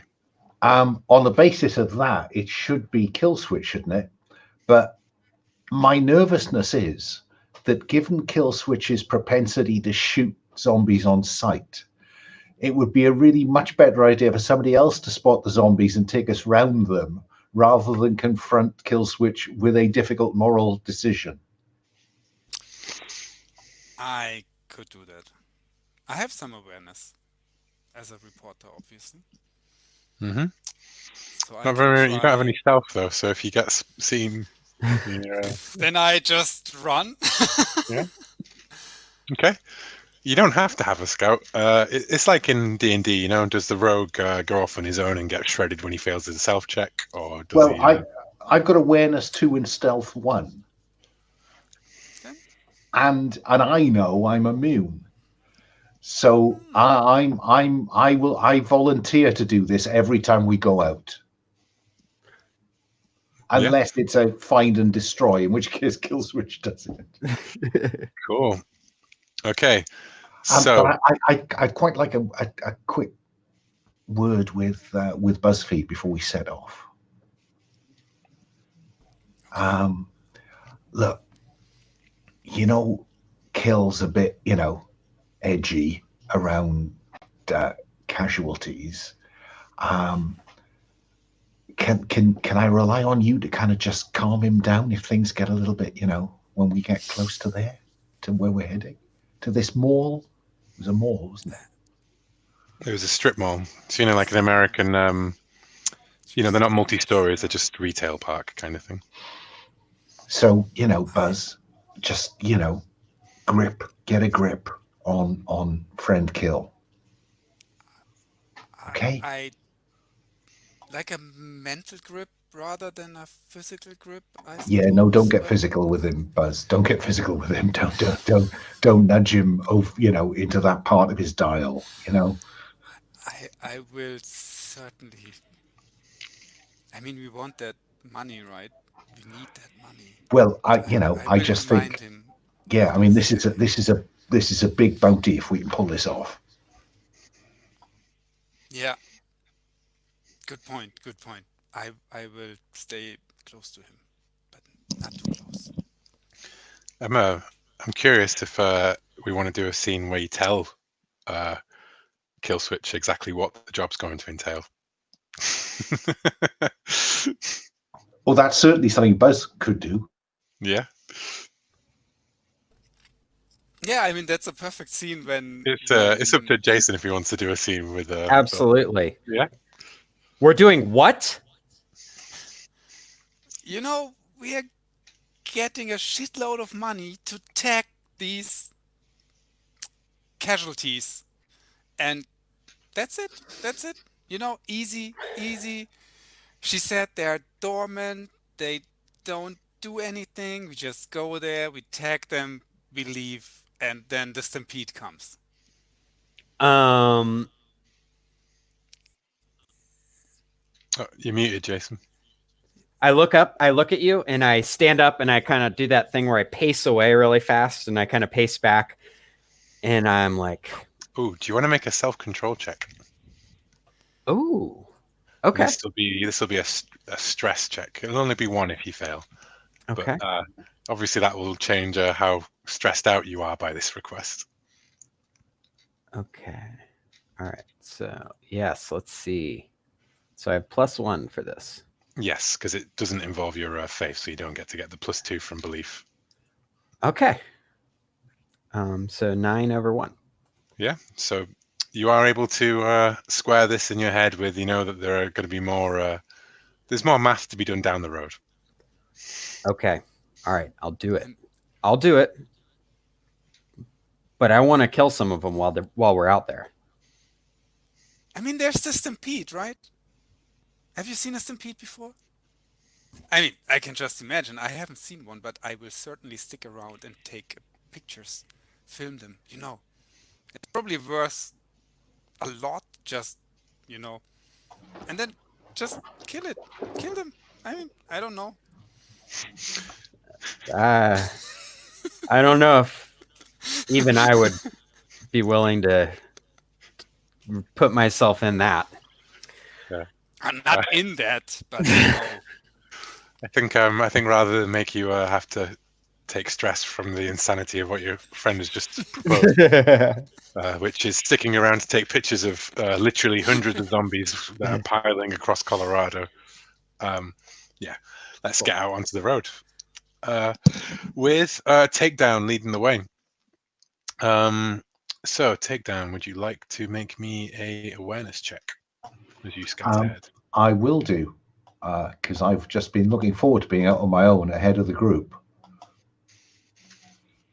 That is 2 plus 2 is 4 versus 3.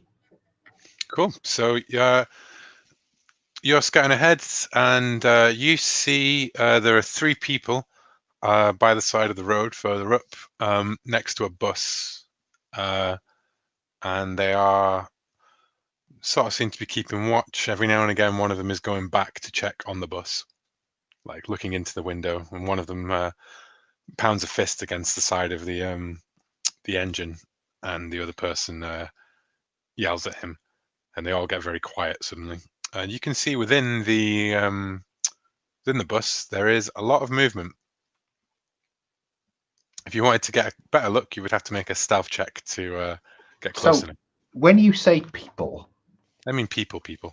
okay, so I know enough to spot a Z at distance. They're behaving rationally. Yes, then they're talking to each other. They're Are the bus doors open or closed? the bus doors are closed. So there's movement on the bus, but we don't know what the movement is of. No, you can, from this range, you can see just movement within the windows. Now, remind me of the benefits of invoking a spot. At this point, because you haven't spent any will, you didn't spend any will to recover it. You can't bank will beyond what you have, your maximum allowances. And will can be spent in order to flip a dice roll. So, like if you did if you failed normally, you can change it to a success. Or if you crit failed, you can change it to a normal failure. Or if you succeeded, you can change it to a critical success. So it's essentially like either flipping the dice or boosting it 1 from where it was. Because obviously the problem with a critical failure is if you flip it, it's still a critical failure. If that makes sense. Okay. Then I think I will lead us round them and not get sucked into this local difficulty. Cool. I can't see the benefit. Cool. That sounds good. I mean, you certainly won't do without a stealth check. So Takedown, wanders back to you guys just around the corner, and or waits for you just as you to catch up a bit, and then he says, yeah. So can you all burn off 2 rations from the charges underneath the little hitbox diagram? Because that's 1 ration for the leg already, and then another ration for the long way around.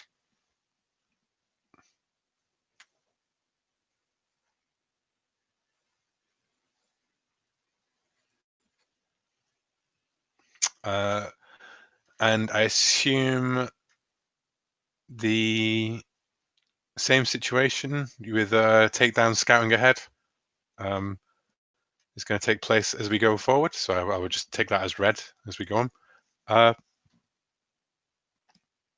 So Alan, as you're cresting over a hill, on this side road that you've taken people down, you can see that there are several army-sized large trucks in a circle in front of you. This isn't, uncommon. They don't look as though, even from here, you can tell that this isn't, nothing has moved much around here since the days of the crash, perhaps. But, essentially, yeah, if you wanted to get closer, you could do stealth or awareness to see. I think we'll start with awareness to see what I can spot. Cool. Yeah, make me the awareness check then. 10, 11, 12, 5. Yeah, you make it again. You're doing well scouting so far. Roll for Party's been very nice. So it's much better than it is in any of these Action games. Like, it's obviously the D6 that's cursed, not the rest of it. So yeah, you can see that that these trucks are exposed to the weather and so forth, but it doesn't look as though they've been stripped for parts or scavenged through or anything like that. But one thing that you do notice is that there are a few casualties stood in the middle of this corral. Like, they kind of looks like the army troops were sort of tried to use as a sort of defensible position, way back when. Now this seems a much more potentially valuable target. So I think I go back and I explain this, and I'm also conscious that we need to make sure that Kill Switch has got a chance to notch up some of the balance here before we drop him into a stressful, for a different reason, situation. So I'll explain that I think this might be worth just taking whatever we can find, because it looks undisturbed. Who knows what's on there? I mean, there might be kind of, weapons and stuff. And I look meaningfully at Kill Switch. Yes. Cool. Well, as a group, you can, let's say you wander down and you don't walk into the corral. You know your tactics, right? So, why walk into the nest of zombies when they will come out to you if you make enough noise? So if we go down there as a group, you can line yourself up in front of the corral and just shout out. I would quite like to personally. I'd like to have them come out. Yeah, exactly. And then I want to come in from the side and have a look what's in one of those lorries, because if it turns out to be just empty, then we can cut and run. Yeah, sure. Okay. Is there a way to tell fast and slow from a distance? So fast zombies are living essentially. So and they run constantly. They go after. You don't tend to find them just standing around aimlessly. They will be sprinting after whatever the last thing was, or trying to kill the already dead thing that they already killed. They burn out fast, but they're very, very dangerous when they go like that. So yeah. Oh, the other thing that they do, which I found a nice little touch, is they scream apologies as the infection infects their speech center. So you get chased by people crying blood, screaming "I'm sorry" as they try and kill you, basically. So yeah, yeah.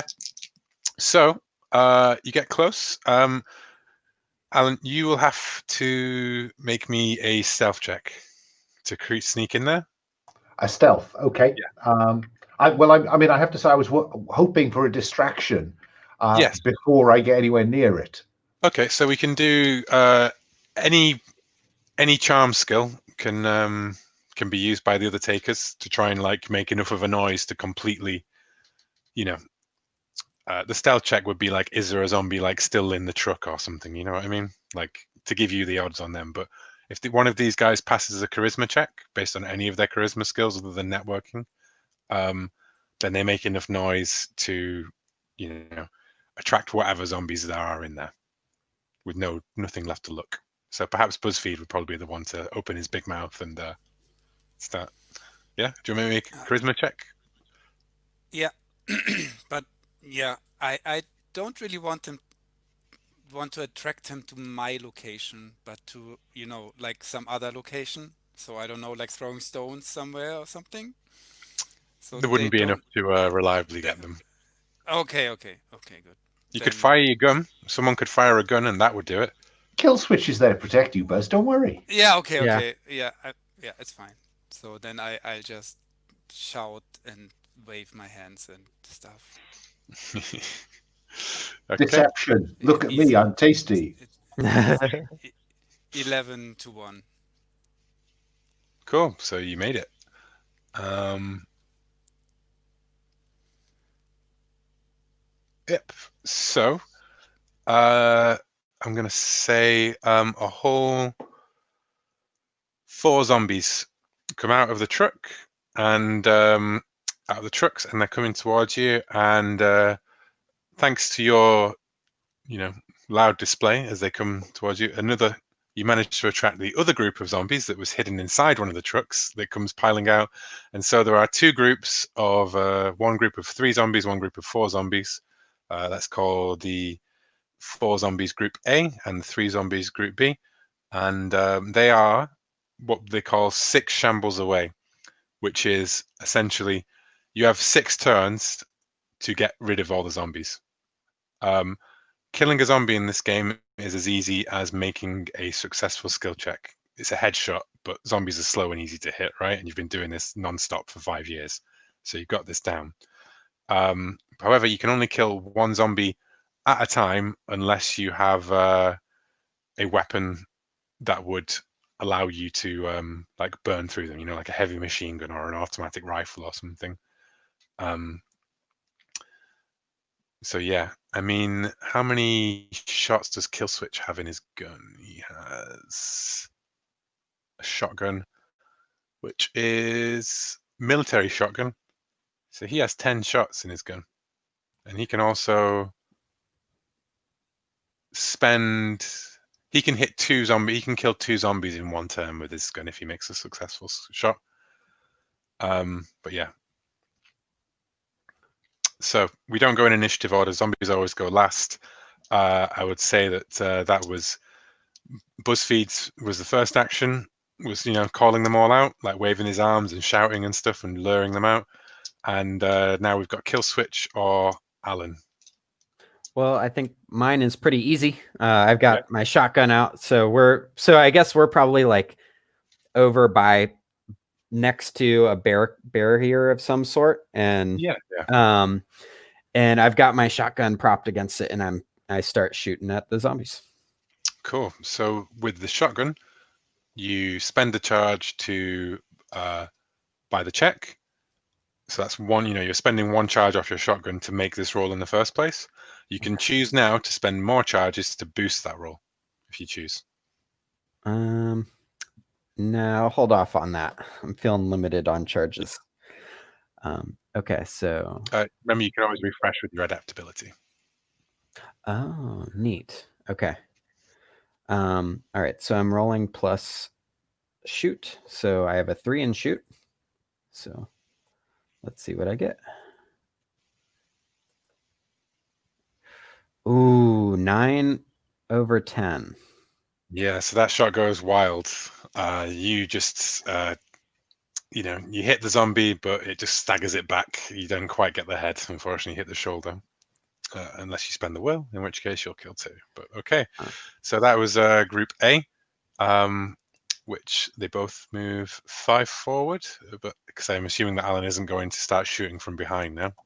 No, I once the first shot is fired, I run from 90%, 90 degrees round the clearing, run in, and I want to use scavenging to swiftly ascertain whether this is worth the trouble. Cool. Make me a scavenging check, please.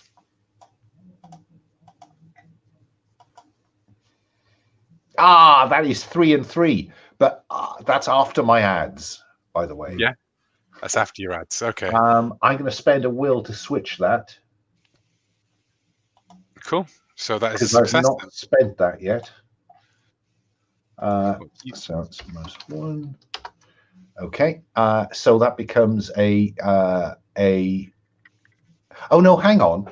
If do I have to add it? Oh, so it's 3-1, and then I add my 2, so that becomes Yeah, 5. exactly. Okay, yeah, right. Okay. Yeah. So yeah, you can see that most of the stuff around here has been exposed to the weather for far too long to be worth scavenging. But one of the trucks appears to be like a research vehicle or something. Like you can see that it's got like biohazard symbols and a container in the back in what would have at one point been a refrigerated unit, and some expensive looking medical gear in there as well. Like microscopes and syringes and blah blah blah. Take just use my scavenging nous to take the stuff that's worth most bounty. I'm slightly worried about a biohazard that's been out of the refrigeration for a while. Well, yeah. So I mean, what you can see if you open it up, which would be this would take your next turn as well, so you wouldn't be able to help out if you're going to investigate. Come back to that. Yeah. Okay. Right, Chris, it's you. The zombies are now 5 shambles away, both groups of them. You don't have a gun. I don't have a gun. Nope. Padded gloves. I can. You are able to kill a zombie with your hands thanks to the armored upgrade that I gave you on your gloves, but that will involve running into the pack and doing so. Nope. I don't think so. I'm not that desperate yet. I mean, no, you could try and lure off the smaller group away from kill switch, divide their forces, which I will say is a charisma check again. Yeah. So basically delay the arrival of them? Split them so that if they arrive, they don't arrive as 7 zombies. They arrive as 3. Yeah. Yeah. That's what I'm trying to do. Okay. Okay. 3, 5 to 4. Cool. I think that, yeah. You pass. Okay. So I will run screaming, shouting away from our position and draw like the 3 zombies away from kill switch. Yeah, he splits the pack. Kill switch, what are you up to? I'm going to I'm gonna kind of reposition a little bit, just to keep it so that the 2 groups are heading up at proper angles. And I'm gonna take another shot with the shotgun. Go for it. Okay, so I got +3. Okay, 12 over 2. Sweet. So you kill 2.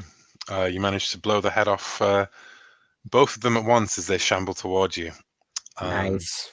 So you have lowered Group A down to 2 zombies.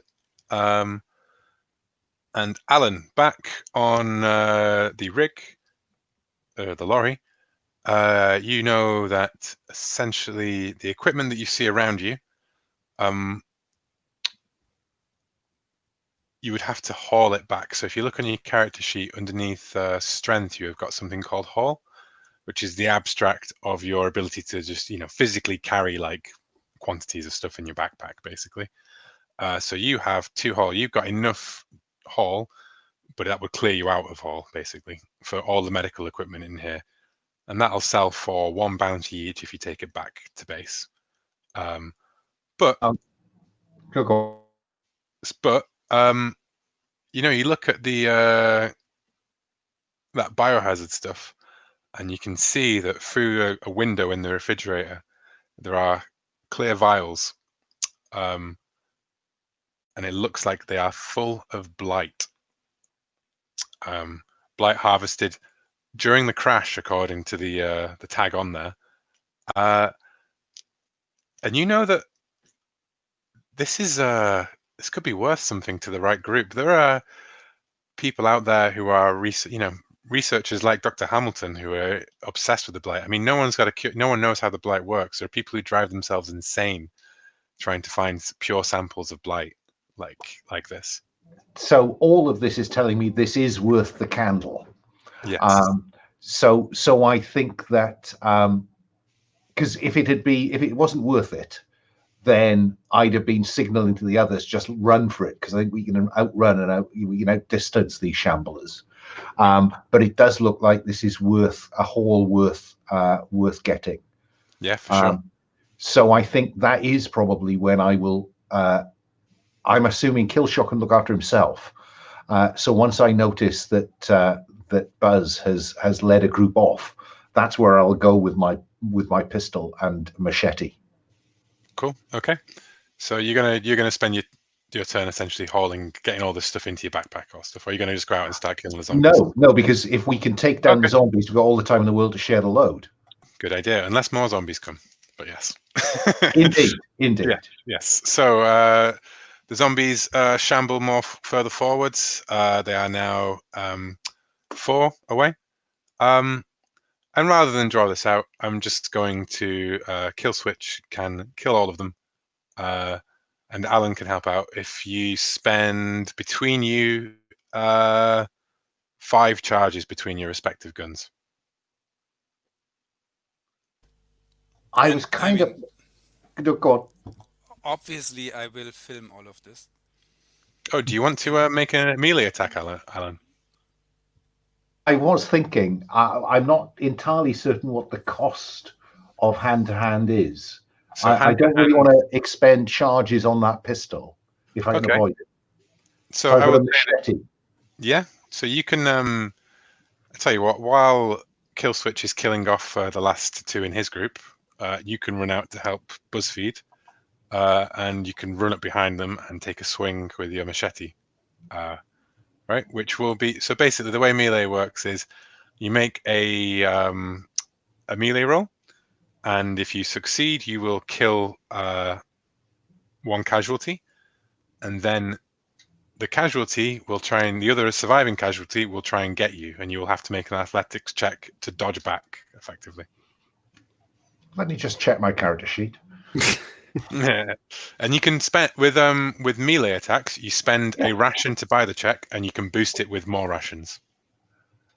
Okay, and rations are down there. Yes. Oh, I see. Yeah, I just, before I do this, we're using 2 rations per leg. No, 1 ration per leg. It just was 2 because you went around last time. Oh, I see. Okay, so we need to have enough to get there and back again. No, you just need enough to get there. Once you've got there, you don't need to get back. It's only 3 legs. So 3 legs there, and then you've already done this route, so it's already kind of secure. Then so. Yeah, I think I'm more inclined to use rations. So I'll spend a ration to get a melee attack. Indulge my overconfidence. Mm-hmm.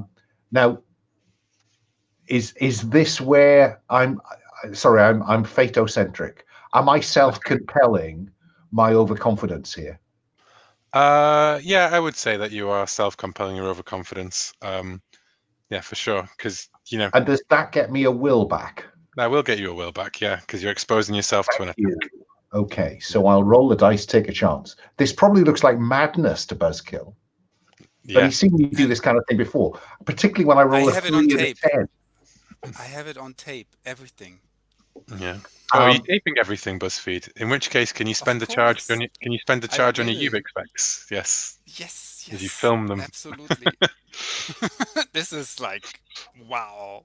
I mean, that's 3 and 10, a pathetic failure. So I'm going to spend that will that I just compelled myself back from to flip that to 10-3 and behead one of the casualties. Okay, now, actually, you can go full attack, or you can try and dodge away from the zombies. Oh, full attack. Full attack. Okay, that's a good call because there's only 1 zombie left. Otherwise, it would be. Oh no, there's 2 zombies left, aren't there? Sorry, this is the group of 3, isn't it? I think so. Yeah. So actually, you killed 1. There are 2 more. Unless BuzzFeed has filmed 1 to death.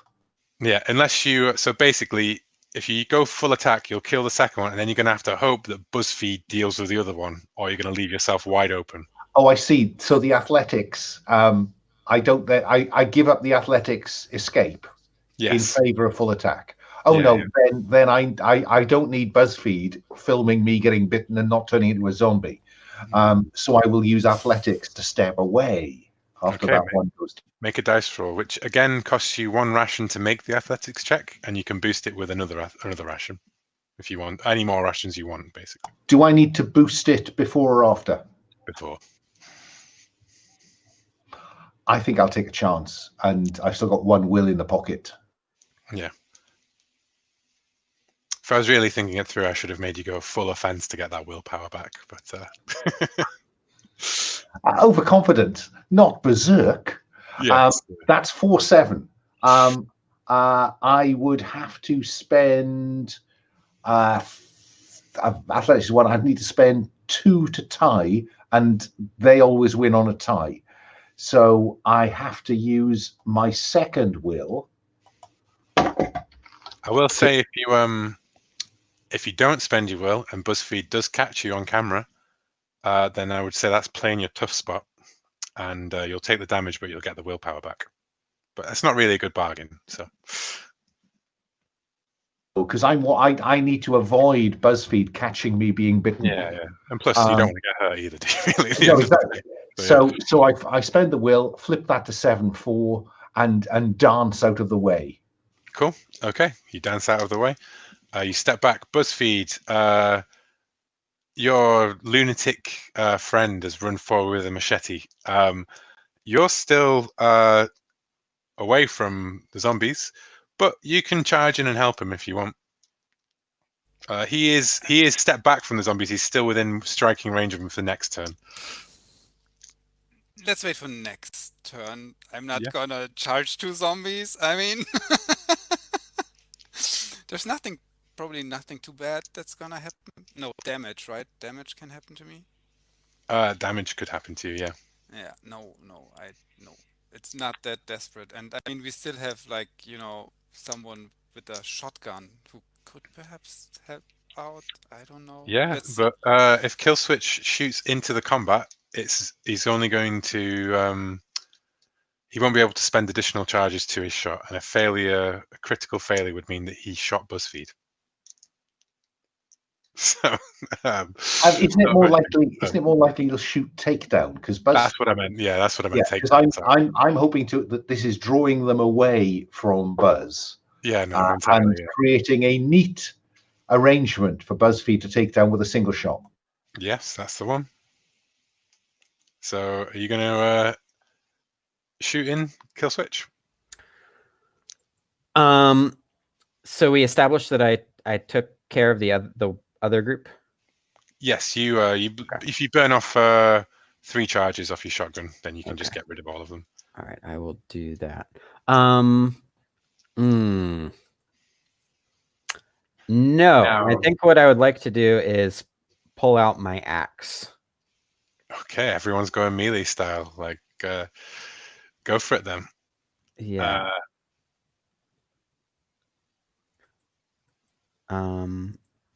Okay. So how would I go about that? Do I just go in and do a melee attack? Just go in and do a melee attack. If we were in maybe a more complicated situation, I'd sort of make you make an athletics check to get there in time or whatever, or but sure.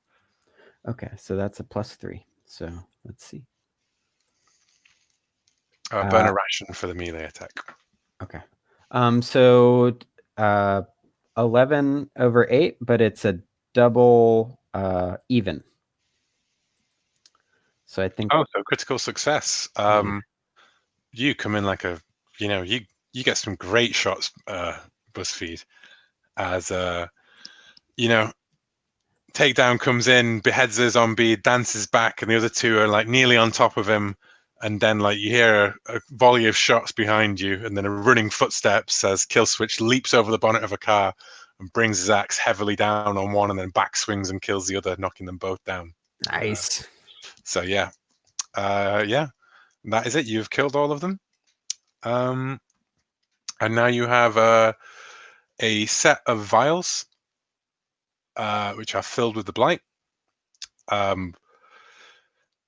Maybe give those to BuzzFeed to carry, or you can hold on to them. If they break, that would be very dangerous, wouldn't it?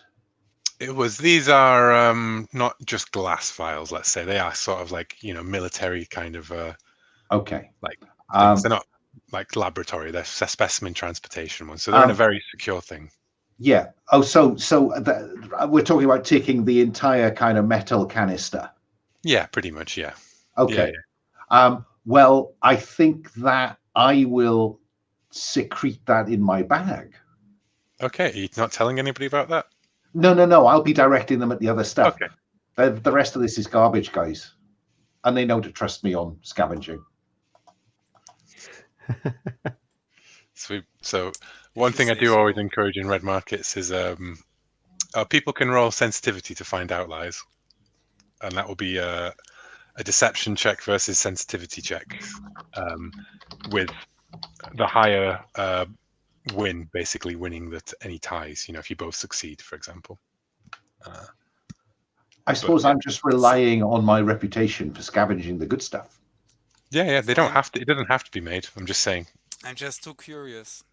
So really, there was nothing in that truck? There's loads of stuff. That I'm pointing them at, the microscopes, the surgical equipment. The med kit. The med kit, Buzz, is worth a fortune.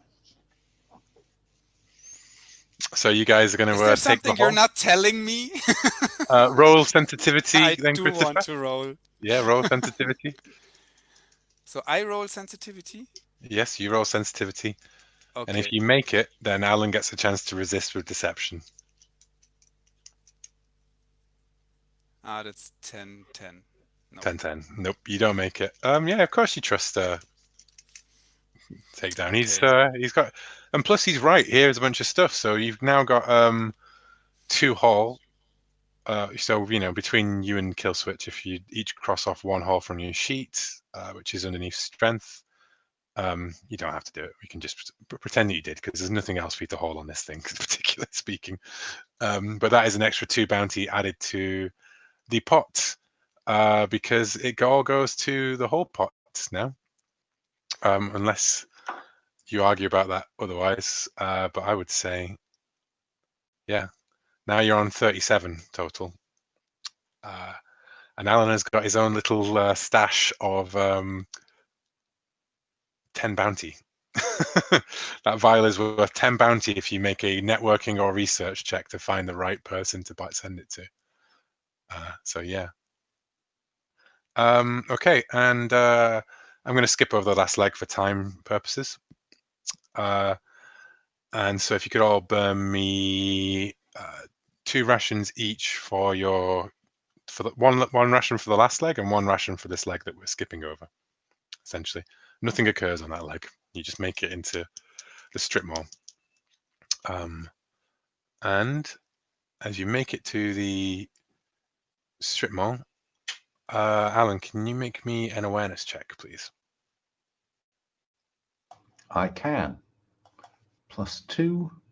Oh, 10-6 becomes 12-6. Eagle eye. So you see, sort of like it's a burned out ghost town, effectively. Like there was a few houses and some buildings and things here, but most of it has been burned out at some point. But the strip mall itself has largely survived. It's like a diner and a clothes store and a pawn shop. And in the sort of like the street, what would be kind of like the market street of this strip mall, you can see a group of casualties standing,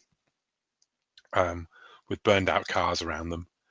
And off in the horizon, Alan, you can see a rather large dust cloud off. And it is quite close. You can, in fact, from how far from here, you can see individual zombies, you know, like they're close enough to see. Timing is a little bit closer than you might like. They're still a ways away, but we'll see how long this takes, right?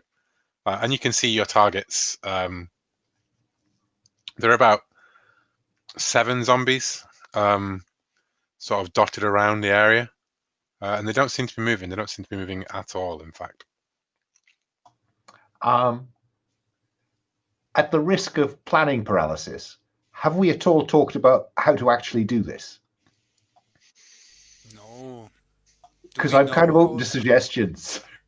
So I can let you know mechanically a good way of doing this, right? Which would be probably your latent boxing type character to do a successful unarmed check to grapple one of the zombies, while the other one tags it, and the third person covers you. So are dormants waking up when we like Yeah, when they we do don't. this? They will wake basically without any sort of outside stimulus, like noise or whatever.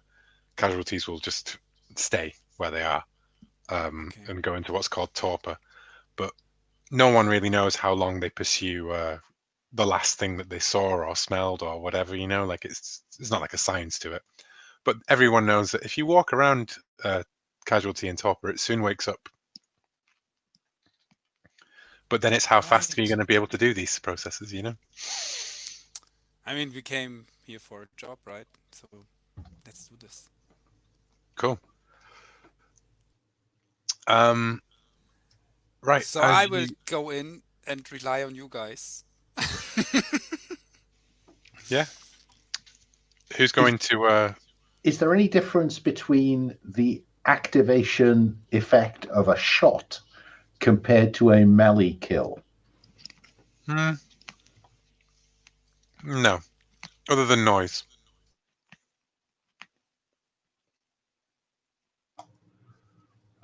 I don't know. What do you think?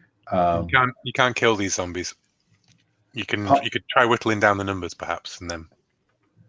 Part of me thinks that we should be able to get one easy. Yeah.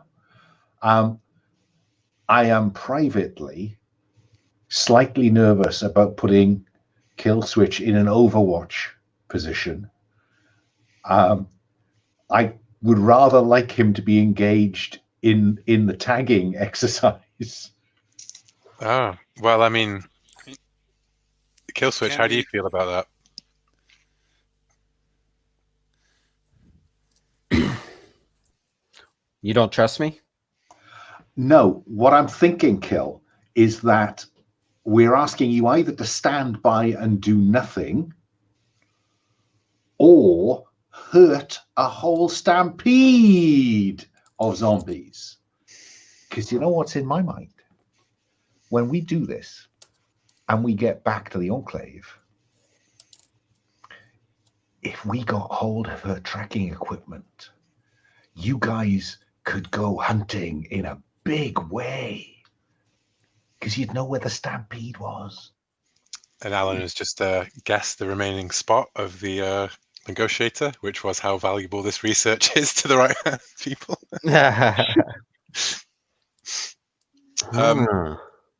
So, Kill Switch, would you like to make me a self-control check, though? This was going to be for 2 stress as you see these 10 zombies in front of you and you realize you're going to have to get down close to them Yeah. and kill them. Yeah. Okay, so I've got +1. Let's see. Mm-hmm. 5/3. Sweet, you make it.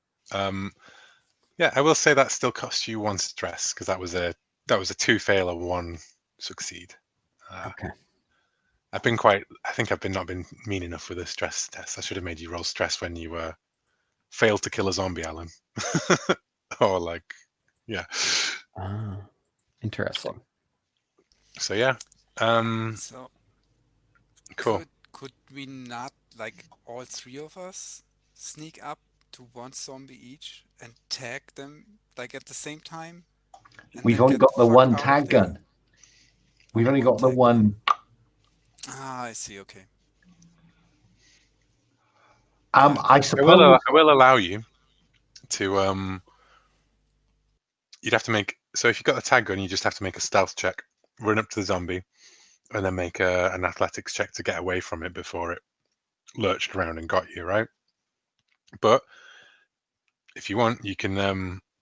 The tags are like small, sharp, like needles sort of thing inside of it. You know that you can, yeah, you can take one out, grab it in your hand, and just shove it straight into the zombies. You know, but that will require you sneaking up, making the unarmed or melee check, and then making an athletics check to get away. So that's 3 times where this can go wrong, and a zombie will get its claws on you. I'm prepared to do that. I'm overconfident. Hey, that's an absolutely simple solution. If I do one manually, the pair of you put one in the proper way, then we're 2 up before we start. It's just genius. Okay. What could possibly go wrong? The perfect plan. Bracket. Executed by idiots. Bracket. Cool. You know, you can hear the noise of the stampede now coming out over the. I know. We need to go, guys. Let's go. Give me 2 sharp things. Give me 2 Can sharp things. Can you all make me a self-control check, please? And this is going to be for detachment.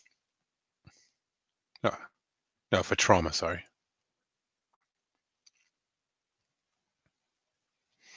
Kill switch. You get a +2 for this because you're not scared of the stampede. You go first, Kill. Is that +2 in addition to my 1? Or... Yes, it's +3 in total. Okay.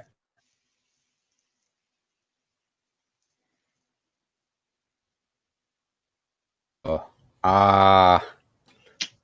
Ties go to the market. Okay. Yeah. So you take a 1 in detachment. No, 1 in trauma, sorry, which is you start on the second ticket for that, second arm for that. Okay. And Alan? Okay. 4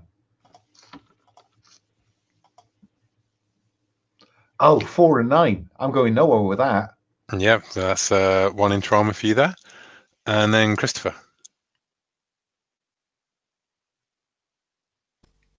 Oh no. 2 to 3.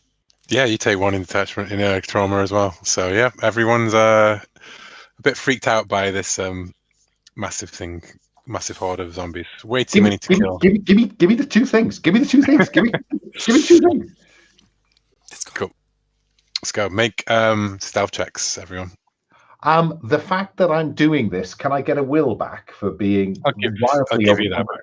Yeah, because you're gonna have to make 3 checks not to get bitten.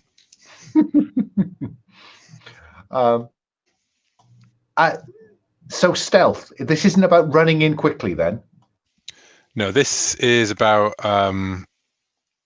sneak. You know, it's basically about getting up on top of the casualties before you alert them. You know, to your presence. Because if you make a loud noise or something, then they'll wake up before you get to them. So I don't have stealth. I will say that you can hang back until kill switch has grabbed one. Secured the casualty. But you would be the one who is safest to do so, because kill switch is not immune to the blight, whereas you are. And I don't have unarmed. So I think you're the one who's going to have to do it, BuzzFeed. So what do I do? Just roll? I think what's going to happen is you can roll at default and try and get below your speed. So you'd roll the black, and then you would have to roll a 1. Yeah, that's easy. That's a 10% chance. Don't worry about it. This always goes well. Yeah. Okay. And I mean, you can still spend willpower, remember? Okay. So you've got 1 willpower left. 6. No. Nope. No, so you don't. You don't do it. So I can spend. So this is. No. I thought about it. You could basically you could say beat the crit fail, but now that I think about it, you can't spend the willpower on that. Like it doesn't make any sense. So 3-6, which is still a fail. Yeah. So no, you I will say that you can run in and make the melee check to pin it, and then Kill Switch is going to have to make a athletics check to get up in the same round. Like to sprint behind you and ram it in, basically. Like, Okay. Can I use unarmed? yeah, you use unarmed for the and Alright. you burn a ration to make the unarmed check. Mm-hmm. You can burn additional rations to boost your check before the spend. No. You didn't boost check before the spend, I take it. 5. Hold on. Okay, I burned 1. So then it's +3. No, you burn 1 to get the roll. You burn Yeah, that's what I additional. did. Oh, Yeah. And so if you want to add 1 to the roll, you burn another ration, and so on. yeah, that's what I did. So I burned 2. So 1 to do it and 1 to get +1. Yeah, Right? so I can see you've got 6-3 on that No, dice. no, then. I didn't roll yet. Hold on. Oh, okay, right, cool. Yeah, so yeah, you've got So it's 9. Schoolboy error. 9. Never disagree with the GM. oh, critical Oh, okay. failure. Could I So just spend Now I can before you spend the adjudicate will. this, because I set off at the same point, there is a possibility I get mine in before all hell breaks loose. No, you've got yours in, Alan. I think if you make your check, you've got yours in. Okay, so I'll roll for stealth then, +1. Yeah, but I'm going to say that Chris, unfortunately, has got that zombie is leaned forward and scratched at his chest, and now he has taken 9 damage to the torso, 9 killing damage to the torso. Can I hold on? So if I spend a will, I can turn it this into a normal failure, regular miss, which will allow you to make an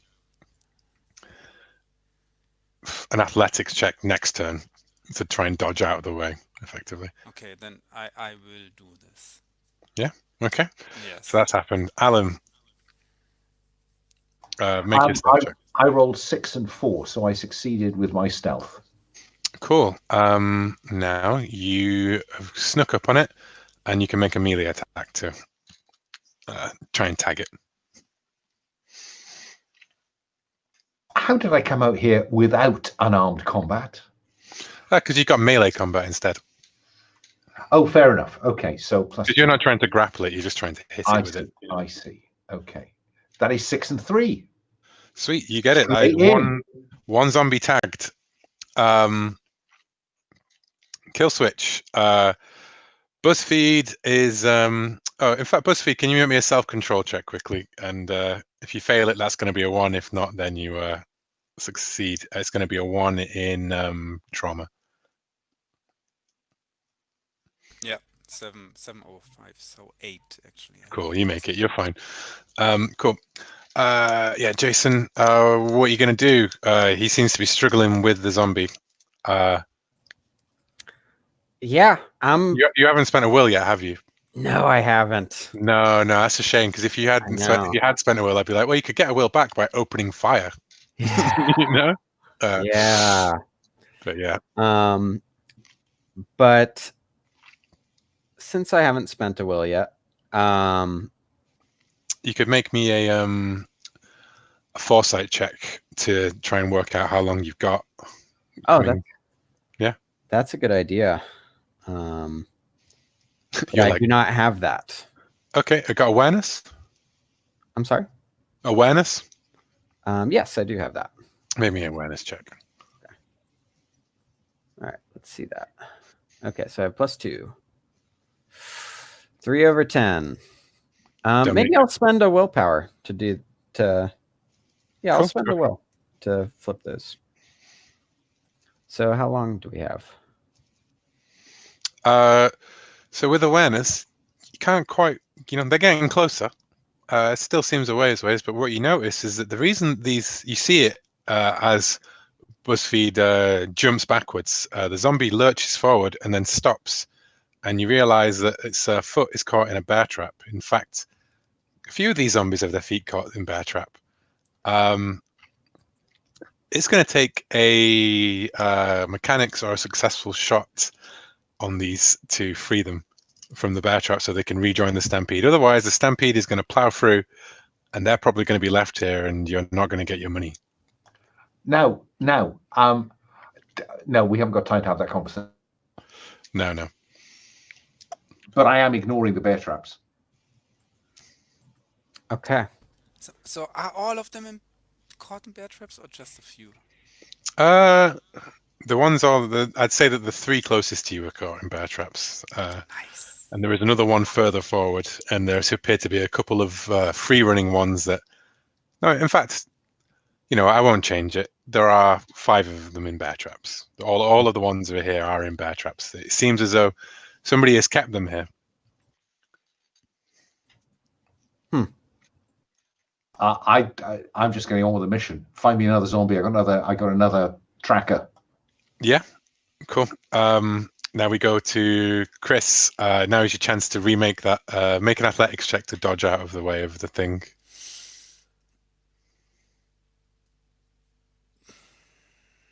Okay. Oh, can I? Okay. So this is basically to avoid harm. This is to try and work your way back in towards it. Like dodge around it so you can grapple it from behind. All right. No. You can burn Remember, you can burn rations to boost them before you No, roll not the that dice bar. many. It's 4. Nah, It's 8. I will.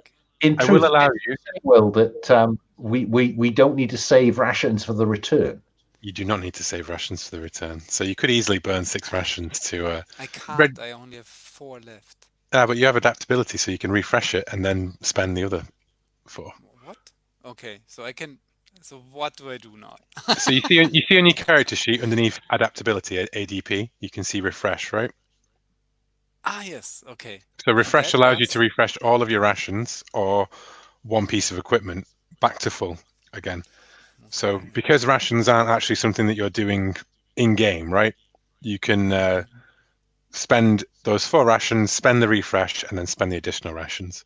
But given that that's not what happened because you already rolled, you can't roll your rations after the dice. What I'm going to say is that you take 10 damage to your left leg, and now you can make the melee check, the unarmed check. What? Yeah, or it's 1 damage to your head. Which would you prefer? What? And if you were a normal taker, you would have to make an infection check. I'm a bit confused about the narrative bit of that. So basically, he tried to dodge around and failed. Yeah. And therefore, the consequence of that is harm. Yeah, exactly. Yeah, I did a dodge check effectively the other way around, which was the consequence. Otherwise, last round he would have taken that as damage, basically. But he spent a will, so I didn't want to make him take damage. So I have this chainmail armor. What You does do. this do? It protects your torso, unfortunately, not your arms and legs. Ah. No, not your legs. Sorry, it protects your arms and torso against melee checks and unarmed attacks. Okay. So yeah, you So take. What was it? Wait, it's black 1, red 10, so it's actually only 1 damage to the head. Killing damage. 1 to the head. Okay. Yeah, you got 10, so it's not critical, It's not that bad. Yeah. No, fine. Yeah. Thick skull. Thick skull. Can you make me an unarmed check? Remembering what you can do with rations to make it to boost it, to see if you can grapple it after getting smacked in the face by this zombie. Okay. I will burn. We need to get through this, right? So I will burn all my rations. So 4. So I have plus 6. That's good. If you don't roll a crit fail, then that's almost certainly going to be statistically speaking, you're 11 to 8. So yeah. Yes. Sweet. You pin it, kill switch. You can run in and tag it, and you can yell out about the bear traps to everybody else. I will even allow you, if you want to make a what do you have in terms of? You can make me a scavenging check to I'll make it an athletics check. You can try and pry open the bear trap with your bare hands, like just cool. Yeah. Okay. So that That's burn a ration, or you can boost it with more rations. So yeah, so I run in and I'm like, we got to clear out these bear traps after I tag it. And then so I have to roll. I have to do one charge just for the sake of rolling. To buy a roll. Just to buy a roll. I will do one extra ration. So Cool. an extra +1, that gives me a 4. So let's see what I get. 10 to 10. Ooh, and I don't have any more will. Don't have any more will? No. No. No, unfortunately you can't share out will. Okay. So that's 2 tagged, non-freed. Alan, are you going to try and you can run up and make a melee attack on one? None of them are not in a bear trap. None of them are not in a bear trap. No. You can shoot. They are all in. Yeah. They are all in a bear trap. You can shoot it to get it open. You can use mechanics to get it open. It's going to be quite hard to do to use mechanics. I have one tag left. I need to embed it in a zombie. Cool. Make me a melee attack. +2. 9, 7. Sweet. You have tagged the 3rd zombie. Right. It is. And then I scream at them, cat and run, cat and run. We'll free them later. What happens if you sever the foot? That could work quite well. If you sever the foot, that would definitely work. You guys have axes and machetes, right? I guess so. So, yeah, you can... Just a suggestion. What's the zombie horde looking like? The zombie horde is it's still... You've got maybe 2 more turns, I would say, for this, roughly speaking. What the hell? If they move at all, we're winners. Okay. So, kill switch. You can make a melee attack against the zombie to chop off its leg. All right, let's do it. All right, so I've got 3 for that.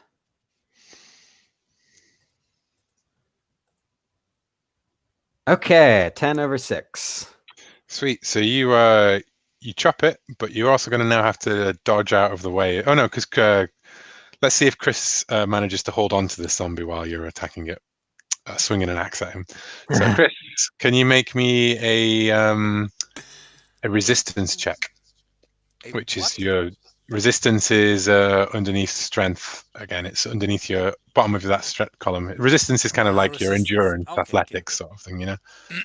Okay, of course. Remember, No burn one rations, ration. nothing. Burn one so I have to ration. Spend extra if you. first. Yeah. Okay, so I refresh, and that sets my rations back to full, right? Full. Yeah. And then I burn one. Don't burn anymore. And then that's 6, 7 to 2. Cool. So, yeah. You hold it back. Kill switch does not have to do it. And I will say that then kill switch can run over to the first one that Alan did, and he's in a position to take a swing at that for its bear trap. Now, Alan has tagged the last one. It's still pinned. So, Alan, do you want to try and free it with your machete? Yeah, I'm going to reduce my refresh from 3 to 2. Refresh my charges of rations back to all 10 of them are fine. I'm not sure whether... Oh, there it is. Then I'm going to use all 10 rations. And I'm going to roll the dice and dare it to come up wrong. All 10 rations in one sweep. That gets to 19-1. 19-1. Yeah, okay. You've low on the ankle so that he can hobble effectively. Yeah. You've done it. they're free. Alan, no one was pinning this back, so Indeed not. unfortunately, Athletics. Right. athletics. But you don't have a ration left to buy an athletics check with. Can I not refresh again? Oh, you got 2, yeah. I think maybe 1 refresh per round might be enough to do that. Oh, Yeah. now if you'd told me that before, obviously I'd have thought. I mean, no one normally spends their entire thing in the thing, I think. So yeah, I'll tell you what. Let's just call it you spent 9, and now you're on 0 rations, right? So yeah, make the athletics check. You can't spend additional to dodge it though. This is a flat. 10-5. Sweet, Whoa. you managed to dance back. Yeah. BuzzFeed, you're cursing the fact that your shot of this has been ruined. So he jumps backwards from it. Okay, guys. You realize that horde is getting very, very loud. Make me a yeah. Can you all make me a another self-control check as you can see them piling around the corner at the very end of the street towards you, and they literally pile straight through one of the burned buildings, like it's collapsing around them. So yeah, make me a self-control check. Shall I start? Yes, please. +2. 12-5. Cool. You've made it. That will still be 1 to trauma though, because you are right in the middle of an effective horde of zombies. And this hasn't gone to plan so far, has it? Let's be honest. Kill switch. Okay, I've got +3. Yep. So 7, 10. So cool. So you fail that one, right? Mm-hmm. Okay. So that is Willpower to switch? I am all out of willpower. Yeah. And he hasn't indulged his vengeful or so. I mean, to be fair, I haven't given him much chance to do either of those things, sadly. So yeah. So yeah, you take 2 to your trauma. Actually, I'd let you divide that equally between trauma and stress if you wanted to. Okay. Yeah. Cool. And Chris, what does BuzzFeed get? He gets 5 to 6, so a miss. A miss. Cool. Take 2 trauma. 2 trauma. Yeah. Wow. I mean, you got smacked in the head by one of these things. It nearly all went wrong. One more like fuck up, and basically you would have been right there among these hundreds of zombies as they spill down the street. You guys, you can run back home. Basically, you leg it out of there. You manage to outpace them and get to cover. You can see though that as you do, as you're running up the street, you see the door. One of the doors to the stores opens up behind you, and an old man walks out holding a rifle and goes, "Get away from my dog!" And then he turns around and sees the stampede plowing up the street, and he screams, and he drops the rifle, and he runs, and then pouring out the shot behind him, you see more people, some of whom don't make it in time because of this stampede. Yeah, can everyone please add 1 to detachment as they hear the screams of the person who didn't make it out? So these zombies were effectively being used as sort of like guard dogs for people. They had them in bear traps outside, and that deters most people who don't want to come scavenging through the area because they can see that there's 10 zombies in the street. But thanks to the fact that none of you fired a gun or made any noise, or in particular until the stampede was right on top of you, they didn't really hear you until it was too late, and then they were swept away. You make it back. BuzzFeed, can you make me a deception check to the Dr. Hamilton as you try and convince her that you didn't chop off the legs of her research study? It's all fine. They're running along the stampede. It's all good. I have it on film. No. It's hold on. Deception 2. So 3, it's 3. 3. Yep, 3, 3. Okay. So what this would have an effect of in the main, you are going to get paid. You agreed all of these things, right? But what's going to happen is that over time, your crew is going to acquire the negative rep spot shoddy job, as this tracking doesn't quite work out. The zombies do go along with the stampede, but they seem to just drop off, and they're not able to keep up over time. And I have to say, our deal was to, and I seem to remember her words were, and then hopefully they'll follow the swarm. Yeah, but the fact that it's all three of the ones that you've tagged that doesn't fit her data, so she doesn't trust. Basically, you get a negative rat spot for that, which means that in the next negotiation, someone could play that against you for a +1. And also, in a long-term game, if you'd done a great job of it, then she would have been a source of future work, and you could have maybe sold some of that data that she had off to people, because what a great resource this is. This could allow you to predict casualty like movements. It's amazing, really. But that's not going to happen because you guys didn't quite manage to pull off the job. So yeah, that is it. You now get, between you all, 35 bounty, I believe it was. So 35 divided by 3 is 10, 11 each, with one person doesn't get an X. It's 12 each, but one person has to only get 11, basically. So, we're all in this together, guys. I'll take the small share. Yeah. And Alan, would you like to make me a networking research or tap a reference to? You can't tap a reference until you pay them off. But yeah. I'm just thinking. I've got. So what was it? Networking or research? Well, that'll be networking then. Yeah.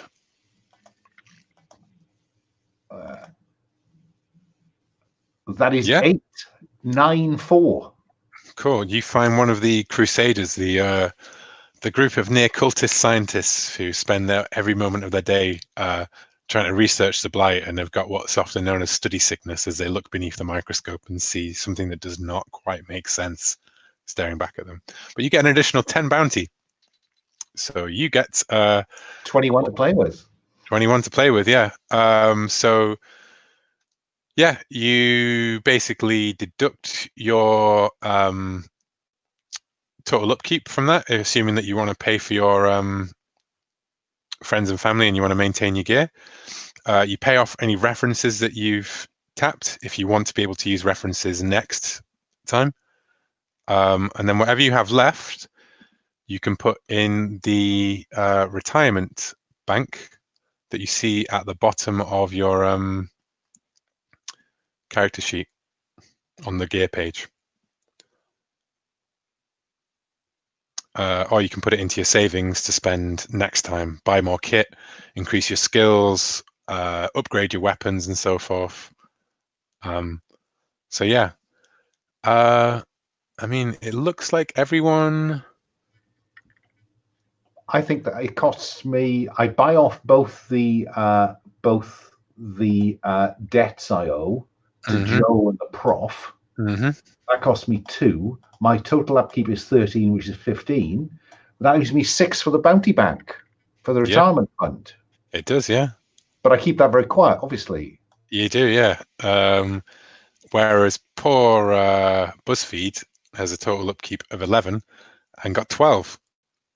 You got 12, so you get 1 extra bounty to do whatever you want with. And Kill Switch, with his upkeep of 8, gets 4 extra bounty to do so. So I'm rolling cash. Yeah. Man, it's so great that Takedown gave us the bigger portions.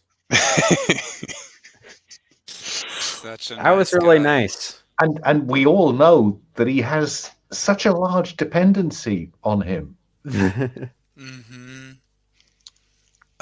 And when it comes to your humanity damage, you can all clear 1 vertical column for as many dependents as you have now, because you've managed to keep your family safe.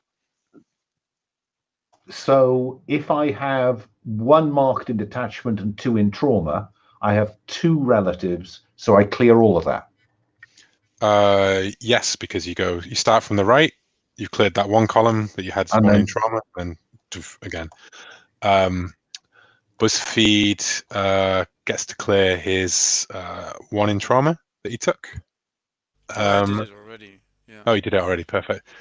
Kill Switch is in the hard part because he unfortunately only gets to clear. I would allow you to clear your detachment on one of your stress, but then that would leave your trauma out there at the leading edge, or you can just clear one from your trauma. Yeah, definitely would do a trauma. Yeah, that's a good call because when you crumble, it starts to really fuck you up. Basically, crumbling is like you gain a substance dependency, or like you start to go crazy and things like that. And then break is where you wander off into the wastelands to, find your peace, basically.